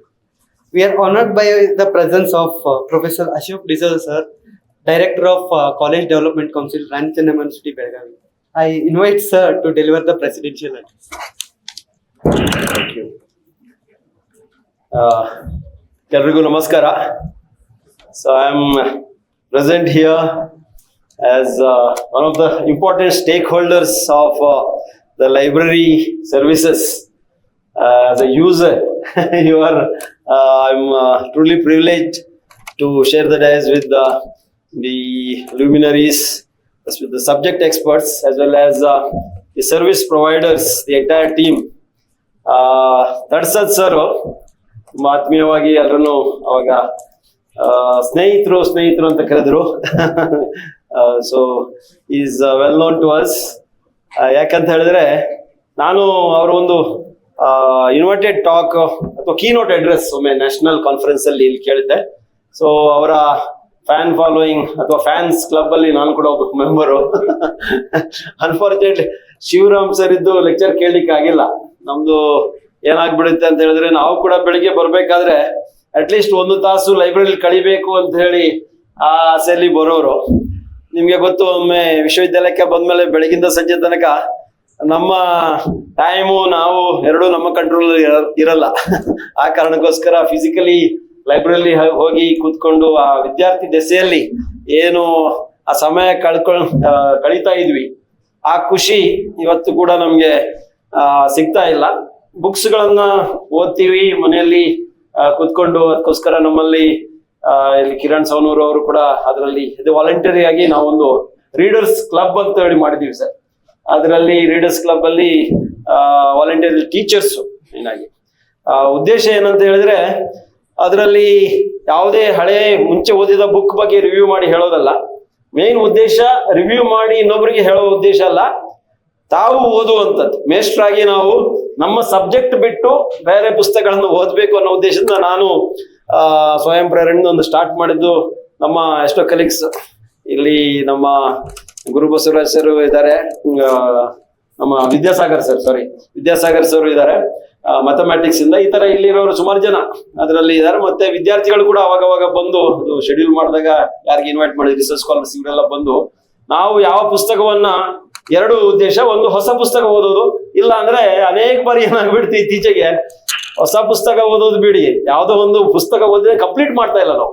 ಆ ಕಾರಣಕ್ಕೋಸ್ಕರ ಅದನ್ನ complete ಮಾಡಿ ನಾವು ನಮ್ದೇ ಒಂದು ರೀತಿಯಲ್ಲಿ ಅದನ್ನ ಅನುಭವವನ್ನ ನಾವು ಒಂದು ರಿವ್ಯೂ ಫಾರ್ಮ್ ಅಲ್ಲಿ ಹಂಚ್ಕೋಬೇಕು ಅನ್ನೋ ಒಂದು ವೇದಿಕೆಯನ್ನು ಮಾಡ್ಕೊಡಿದ್ವಿ. ಅದರದ್ದು ನಾನು ಫಸ್ಟ್ ರೌಂಡ್ ಕೋಆರ್ಡಿನೇಟ್ ಮಾಡಿ ಅಂತ ಇದು ಮುಗಿದ ಮೇಲೆ ಈಗ ನನ್ನ ಇನ್ನೊಬ್ಬ ಕಲೀಗ್ ಅವರಿಗೆ ಹ್ಯಾಂಡ್ ಓವರ್ ಮಾಡಿದ್ದೀನಿ. ಸೊ ಇದೊಂದು ವಾಲಂಟ್ರಿ ಎಫರ್ಟ್. ಒಬ್ರು ತುಂಬಾ ಫೇಮಸ್ ಒಂದು ಕೊಟೇಶನ್ ಇದೆ, you can count the seeds in an apple but you cannot count the apples in a seed ಅಂತ ಹೇಳ್ಬಿಟ್ಟು. ಅದು ಯಾಕೆ ಈಗ ನನಗೆ ಜ್ಞಾಪಕ ಬರುತ್ತೆ ಅಂತ ಹೇಳಿದ್ರೆ, ಒಂದು ಲೈಬ್ರರಿಯಲ್ಲಿ ಎಷ್ಟು ಗ್ರಂಥಗಳಿದಾವೆ ಅನ್ನೋದನ್ನ ನಾವು ಪಟ್ಟಿ ಮಾಡ್ಬೋದು, ಆದ್ರೆ ಆ ಗ್ರಂಥಗಳಲ್ಲಿರುವಂತ ವಿಚಾರಗಳು ಮತ್ತೆ ಅವು ಬೇರೆ ಬೇರೆ ಓದುಗರನ್ನ ಬೇರೆ ಬೇರೆ ರೀತಿಯಲ್ಲಿ ಯಾವ ತರ ಅವು ಪ್ರಭಾವಿಸಬಹುದು, ಮತ್ತೆ ಆ ಪ್ರಭಾವ ಯಾವ್ಯಾವ ರೀತಿಯಲ್ಲಿ ನಮ್ಮ ರಾಷ್ಟ್ರಕ್ಕಾಗ್ಲಿ ಮನೆಗಳಾಗ್ಲಿ ನಮ್ಗಾಗ್ಲಿ ಯಾರಿಗೆ ಯಾವ ಹಂತದಲ್ಲಿ ಸಿಗ್ಬೋದು ಅನ್ನೋದು ನಮ್ಗೆ ಅದನ್ನ ಅಳೆಯೋದಕ್ಕೆ ಆಗೋದಿಲ್ಲ. ಆ ಕಾರಣಕ್ಕೋಸ್ಕರ ನಮ್ಮ ಲೈಬ್ರರಿ ಸೈನ್ಸ್ ಇವರು ಎಲ್ಲ ಫ್ರೆಂಡ್ಸೇ, ಹೆಚ್ಚಿನವರು ಲಂಚ್ ಮೇಟ್ಸು. ಬೇರೆ ಬೇರೆ ಟೈಮಲ್ಲಿ ನಾವು ಜೊತೆಗೆ ಊಟ ಮಾಡ್ತಾ ಅದೇ ಟೈಮಲ್ಲಿ ಹೊಟ್ಟೆಗೆ ಊಟದ ಜೊತೆಗೆ ನಾವು ಯಾಕೆ ಜೊತೆಗೆ ಊಟ ಮಾಡ್ತೀವಿ ಅಂದ್ರೆ, ಇವ್ರ ಜೊತೆ ತುಂಬಾ ಜ್ಞಾನ ಮತ್ತೆ ಮಾಹಿತಿ ಇದೆ, ಅದು ನನಗೆ ಲಾಭ ಆಗ್ತಾ ಇತ್ತು. ನಾವೀಗ ಅನೇಕ ವಿಚಾರಗಳನ್ನ to exchange various kind of information ideas. Exchange ಅನೇಕ ಬಾರಿ ಒನ್ ಸೈಡ್ ಆಗ್ತಾ ಇತ್ತು. ಅವರೆಲ್ಲ ಅನೇಕ ಐಡಿಯಾಗಳನ್ನು ಕೊಟ್ಟಿದ್ದರಿಂದ ನಾನು ಇವತ್ತಿಗೂ ಸ್ವಲ್ಪ ಅಪ್ಡೇಟ್ ಆಗ್ತಾ ಇದ್ದೀನಿ ಬೇರೆ ಬೇರೆ ವಿಷಯಗಳಲ್ಲಿ. ಸೊ ಇದು ನಮ್ಮ ಲೈಬ್ರರಿ ಜೊತೆ ಸಖ್ಯ ಅಥವಾ ಒಂಥರ ಒಡನಾಟ ಅನ್ನೋದಕ್ಕಿಂತ ಲೈಬ್ರರಿಯನ್ಸ್ ಜೊತೆ ಅಥವಾ ಲೈಬ್ರರಿ ಸೈನ್ಸಿನ ಪ್ರೊಫೆಸರ್ಸ್ ಜೊತೆ ಒಡನಾಟ ನನ್ನನ್ನ ಬೇರೆ ಬೇರೆ ರೀತಿಯಲ್ಲಿ ಲೈಬ್ರರಿ ಬೇರೆ ಬೇರೆ ಸ್ಟೇಕ್ ಹೋಲ್ಡರ್ಸ್. ಫಸ್ಟ್ ಒಂದು ಲೈಬ್ರರಿ ಸೈನ್ಸ್ ಅನ್ನೋದು ನಮ್ಮ ಸೋಷಿಯಲ್ ವರ್ಕ್ ಅಲ್ಲಿ ನಾವು ಹೇಳ್ತೀವಿ, social work is a practice based profession and an academic discipline ಅಂತೇಳಿ. ಅವು ಎರಡೂ ಜೊತೆಗೆ ಈಕ್ವಲ್ ಇಂಪಾರ್ಟೆಂಟ್ ಅಂತ ಜೊತೆಗೆ ಹೇಳಿಲ್ಲ. ಯಾವಾಗ್ಲೂ ಒಂದು ಆರ್ಡರ್ ಇರುತ್ತೆ, ಪ್ರಯಾರಿಟಿ ಇರುತ್ತೆ. ಯಾವುದನ್ನ ಫಸ್ಟ್ ಹೇಳ್ತೀವಿ ಎರಡೂ ಈಕ್ವಲ್ ಆಗಲ್ಲ. ಆ್ಯಂಡ್ ಅಂತ ಹಾಕಿದ ತಕ್ಷಣ ನನ್ನ ಪ್ರಕಾರ, ನನ್ನ ಅಂಡರ್ಸ್ಟ್ಯಾಂಡಿಂಗ್ ಈಕ್ವಲ್ ಆಗಲ್ಲ. ಸೊ ಅದಕ್ಕೆ ನಾನು ನಮ್ಮ ವಿದ್ಯಾರ್ಥಿಗಳಿಗೆ ಹೇಳ್ತಾ ಇರ್ತೀನಿ, it is an academic discipline later, primarily it is a practice based profession ಅಂತೇಳಿ.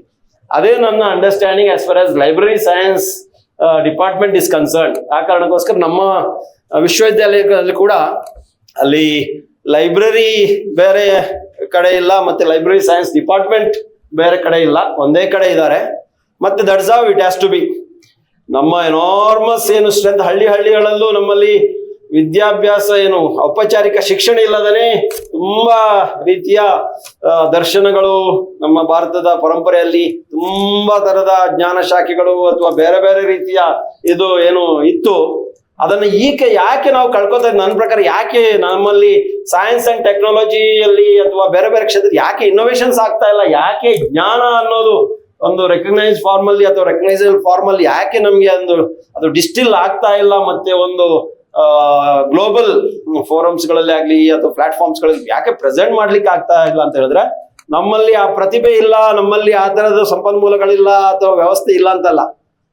ನಮ್ಮಲ್ಲಿ ವಿ ಆರ್ ಸಮ್ವೇರ್ ನನ್ಗೆ ಐಲ್ಯಾಂಡ್ಸ್ ಆಗಿ ವರ್ಕ್ ಮಾಡ್ತಾ ಇದೀವಿ ಅಂತ ಅನಿಸ್ತದೆ. ಯಾಕೆ ಹೇಳ್ತಾ ಇದ್ದೀನಿ ಅಂದ್ರೆ ಈಗ ನಾವೇನ್ ನೋಡ್ತಾ ಇದ್ದೀವಿ, ಡಿಪಾರ್ಟ್ಮೆಂಟ್ ಅಥವಾ ಲೈಬ್ರರಿ ಅಂಡ್ ಯೂಸರ್ಸ್ ಆಗಿ ನೋಡ್ತಾ ಇದೀವಿ, ಅಲ್ಲಿ ಒಂದು ಕನ್ನಕ ನೋಡ್ತಾ ಇದೀವಿ. ಆದ್ರೆ ನಾವೇ ಎಷ್ಟೋ ಲೈಬ್ರರಿಗಳಲ್ಲಿ ಈಗ ನಮ್ಮ ವೈಸ್ ಚಾನ್ಸಲರ್ ಒಂದು ಒಳ್ಳೆ ಕೆಲಸ ಮಾಡಿದ್ರು, ಬಂದ ತಕ್ಷಣ ಒಂದು ಕಾನ್ಕ್ಲೇವ್ ಅಂತೇಳಿ ಎಲ್ಲ ಲೈಬ್ರರಿಯನ್ಸ್ ಯಾರೆಲ್ಲ ಇದ್ದಾರೆ ಅವ್ರು ಬರ್ಬೇಕು ಅಂತೇಳಿ ಒಂದು ಆರ್ಗನೈಸ್ ಮಾಡಿದ್ರು. ಆವಾಗ ಅಟ್ಲೀಸ್ಟ್ ಇಲ್ಲಿ ಒಂದು ಹಾಲಲ್ಲಿ ಕೂತೀವಿ ನಾವು, ಇಲ್ಲಾಂದ್ರೆ ನಾವಾಗಿ ಕೂಡ್ತೀವಿ ಆ ಜೊತೆಗೆ. ನಾವಾಗಿ do we think of ourselves as a team, do we create that kind of synergy ಅನ್ನೋದು ನಾವು ಫಸ್ಟ್ ನೋಡ್ಬೇಕಾಗುತ್ತೆ. ಯಾಕೆ ಒಂದು ಬಿಸ್ನೆಸ್ ಒಂದು ಫ್ಯಾಮಿಲಿ ಬಿಸ್ನೆಸ್ ಅಂತ ಇರುತ್ತೆ, ತುಂಬಾ ವರ್ಷಗಳಿಂದ ತಲೆತನದಿಂದ ಚೆನ್ನಾಗಿ ನಡೀತಾ ಇರುತ್ತೆ. ಇವಾಗ ಅವ್ರ ಮಕ್ಕಳು MBA ಅದು ಓದ್ಕೊಂಡು ಎಲ್ಲೆಲ್ಲಿ ಇಂಟರ್ನ್ಯಾಷನಲ್ ಇದರಿಂದ ಓದ್ಕೊಂಡು ಬಂದ್ರು they are not able to manage a family business. Why is it? Because they are not able to sit with the grandfather, they are not able to sit with their own uncles and aunts, and they are not able to a family ಅನ್ನೋ ಕಾನ್ಸೆಪ್ಟೇ ಇಲ್ಲ. ಆ ಕಾರಣಕ್ಕೋಸ್ಕರ I think ನಿಮ್ಗೆ first unless you somewhere put all your resources together and heads together, ಇದು national ಅಂತೇಳಿ ಎಲ್ಲೊಂದೇ ಬಂದಿದ್ದಕ್ಕೆ ನಾವು ಏನು ಮಾಡ್ತಾ ಇದೀವಿ. ಕೆಲವು I think some universities are not even doing that. I should congratulate first of all my young colleagues and friends who are doing it. ವರ್ಷದಿಂದ ವರ್ಷಕ್ಕೆ ತುಂಬಾ ಚೆನ್ನಾಗಿ ಇದನ್ನ ಮಾಡ್ತಾ ಇದ್ದಾರೆ, ಮತ್ತೆ ಅಷ್ಟು ಎಫರ್ಟ್ ಇದು ತಗೋತದೆ. ಅವರು they are all kind of trusted with additional responsibilities in university, but despite all that ಅದನ್ನು ಜೊತೆಗೆ ಇದನ್ನು ಮಾಡ್ತಾ ಇದ್ದಾರೆ.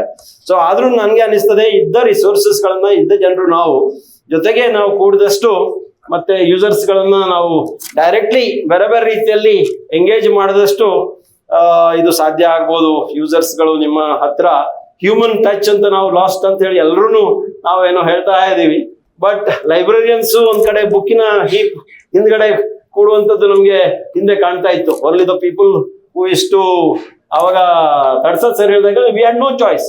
ಯಾಕೆ ಈಗ 600 ಜನ ಅಷ್ಟು ಸೀಟ್ ಇದ್ರೆ ಯಾಕೆ ಎಲ್ರು ಅಲ್ಲಿ ನಾವು ಹೋಗಿ ಫುಲ್ ಆಗ್ತಾ ಇತ್ತು ಅಂತ ಹೇಳಿದ್ರೆ ಎಲ್ರಿಗೂ that is only kind of a way to score well. ಈಗ ಎಸ್ಪೆಷಲಿ ನೀವು ಹೈಯರ್ ಎಜುಕೇಶನ್ ಬಂದ್ಬಿಟ್ಟು ನೀವು ಚೆನ್ನಾಗಿ ಓದಿಲ್ಲ ಅಂದ್ರೆ ಹೊಲಕ್ಕೆ ಹೋಗ್ಬೇಕಾ, ಗ್ಯಾರೇಜ್ಗೆ ಹೋಗ್ಬೇಕಾ.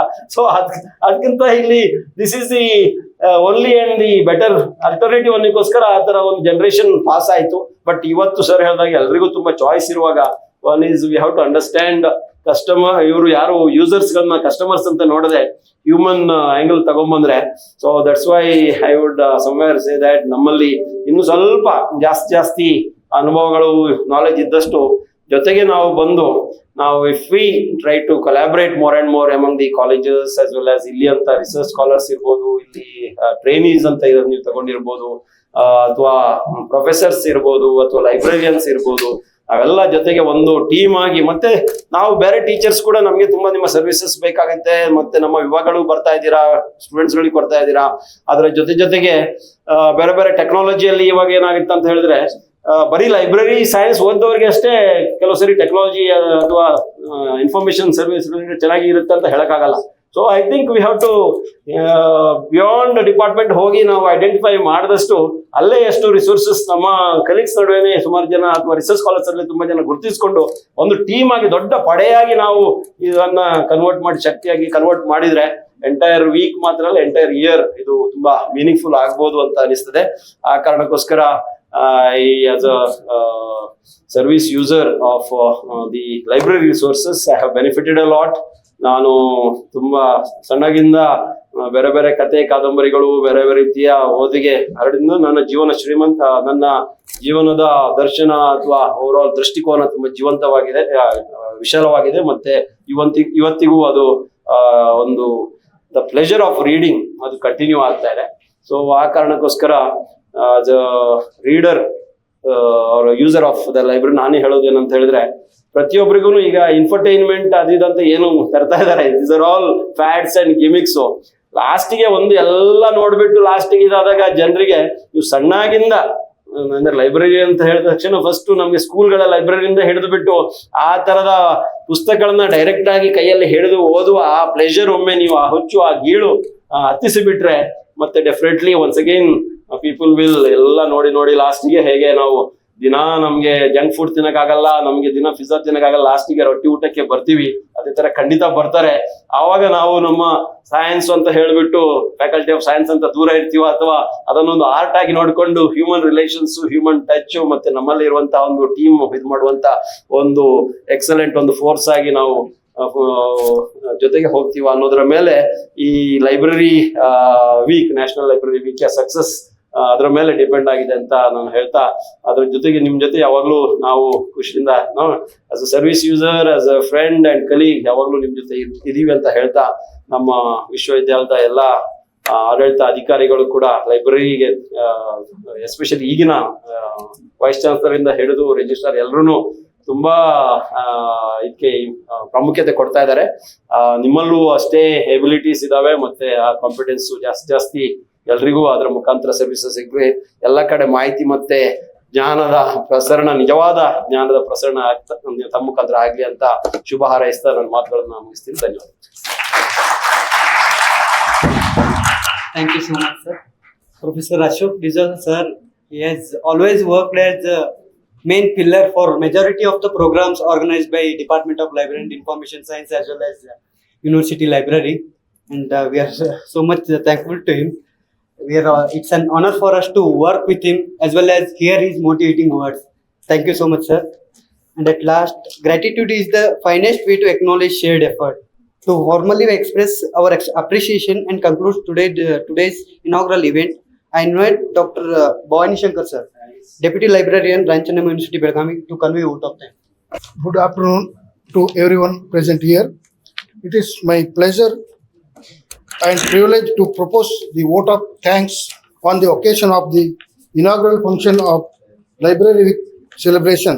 This day marks the beginning of a meaningful week dedicated to reading, learning, creativity, and academic enrichment. As we commence this celebration, I take this opportunity to express our heartfelt gratitude to all who have graced this occasion. First of all, although our Honorable Vice-Chancellor, Professor C.M. Thyagaraja, sir, could not be present with us due to unavoidable commitments, we respectfully acknowledge sir's constant encouragement, visionary guidance, and continuous support for all our library initiatives. I express my sincere thanks to Professor C.M. Thyagaraja, sir, in his absence. On behalf of Organizing Committee and Rani Channamma University Library, it is my privilege to extend a heartful thanks to our President today's function, Dr. Ashok D'Souza, sir, for presiding over this function, for motivating us with your insightful message, and for always supporting initiatives that enrich the academic environment of our university. Your presence today has greatly enhanced the significance of the event. Thank you, sir. It is my great pleasure to extend our deep sense of gratitude to our chief guest, Dr. P.G. Tadasad, sir, for accepting our invitation and inaugurating the Library Week celebration. His inspiring words, thoughtful insights, and motivating message have truly enriched this inaugural program. Thank you, sir. My sincere thanks to our resource person, Dr. Shivaram B.S., for sharing his experience and delivering an engaging and informative session. His contribution has added great academic value to today's event. Thank you, sir. I also extend sincere thanks to Sri Santosh Kamagouda, sir, Registrar, Rani Channamma University, for his continuous support, guidance, and encouragement towards all the library activities in his absence. I extend my sincere thanks to all deans, professors, faculty members, and research scholars who have joined us today. Your presence and encouragement strengthen our efforts and motivate us to organize such meaningful program for the benefit of the academic community. I sincerely thank to all the librarians from the affiliated colleges of Rani Channamma University for attending this program and supporting our Library Week celebration. I sincere thanks to convener of this function, Dr. Savanur sir, Kiran Savanur sir, for his guidance and support in successful organizing this program. My heartfelt thanks to Organizing Secretary Dr. Ramesh Kuri sir for his dedicated efforts in making this event a grand success. A special word of appreciation to our entire library staff and faculty of Department of Library and Information Science for their dedication, planning and coordination in this organizing this library week. Their hard work behind their success has made this inaugural function successful. I would like to offer special thanks to evaluators and judges of the various competitions planned and held on the eve of National Library Week celebration. A special word of appreciation to Shruti, student of MBA department for the melodious invocation song. Finally, I extend my sincere appreciation to all the participant students who are actively taking part in the different competitions and activities scheduled throughout the week. Your enthusiasm and involvement are make Library Week meaningful. Before concluding, I also acknowledge the efforts of our staff, technical team and volunteers for their assistance in arrangement, stage support and smooth coordination of this today's function. Once again, I thank each one of you for presence, support and goodwill. Thank you, one and all.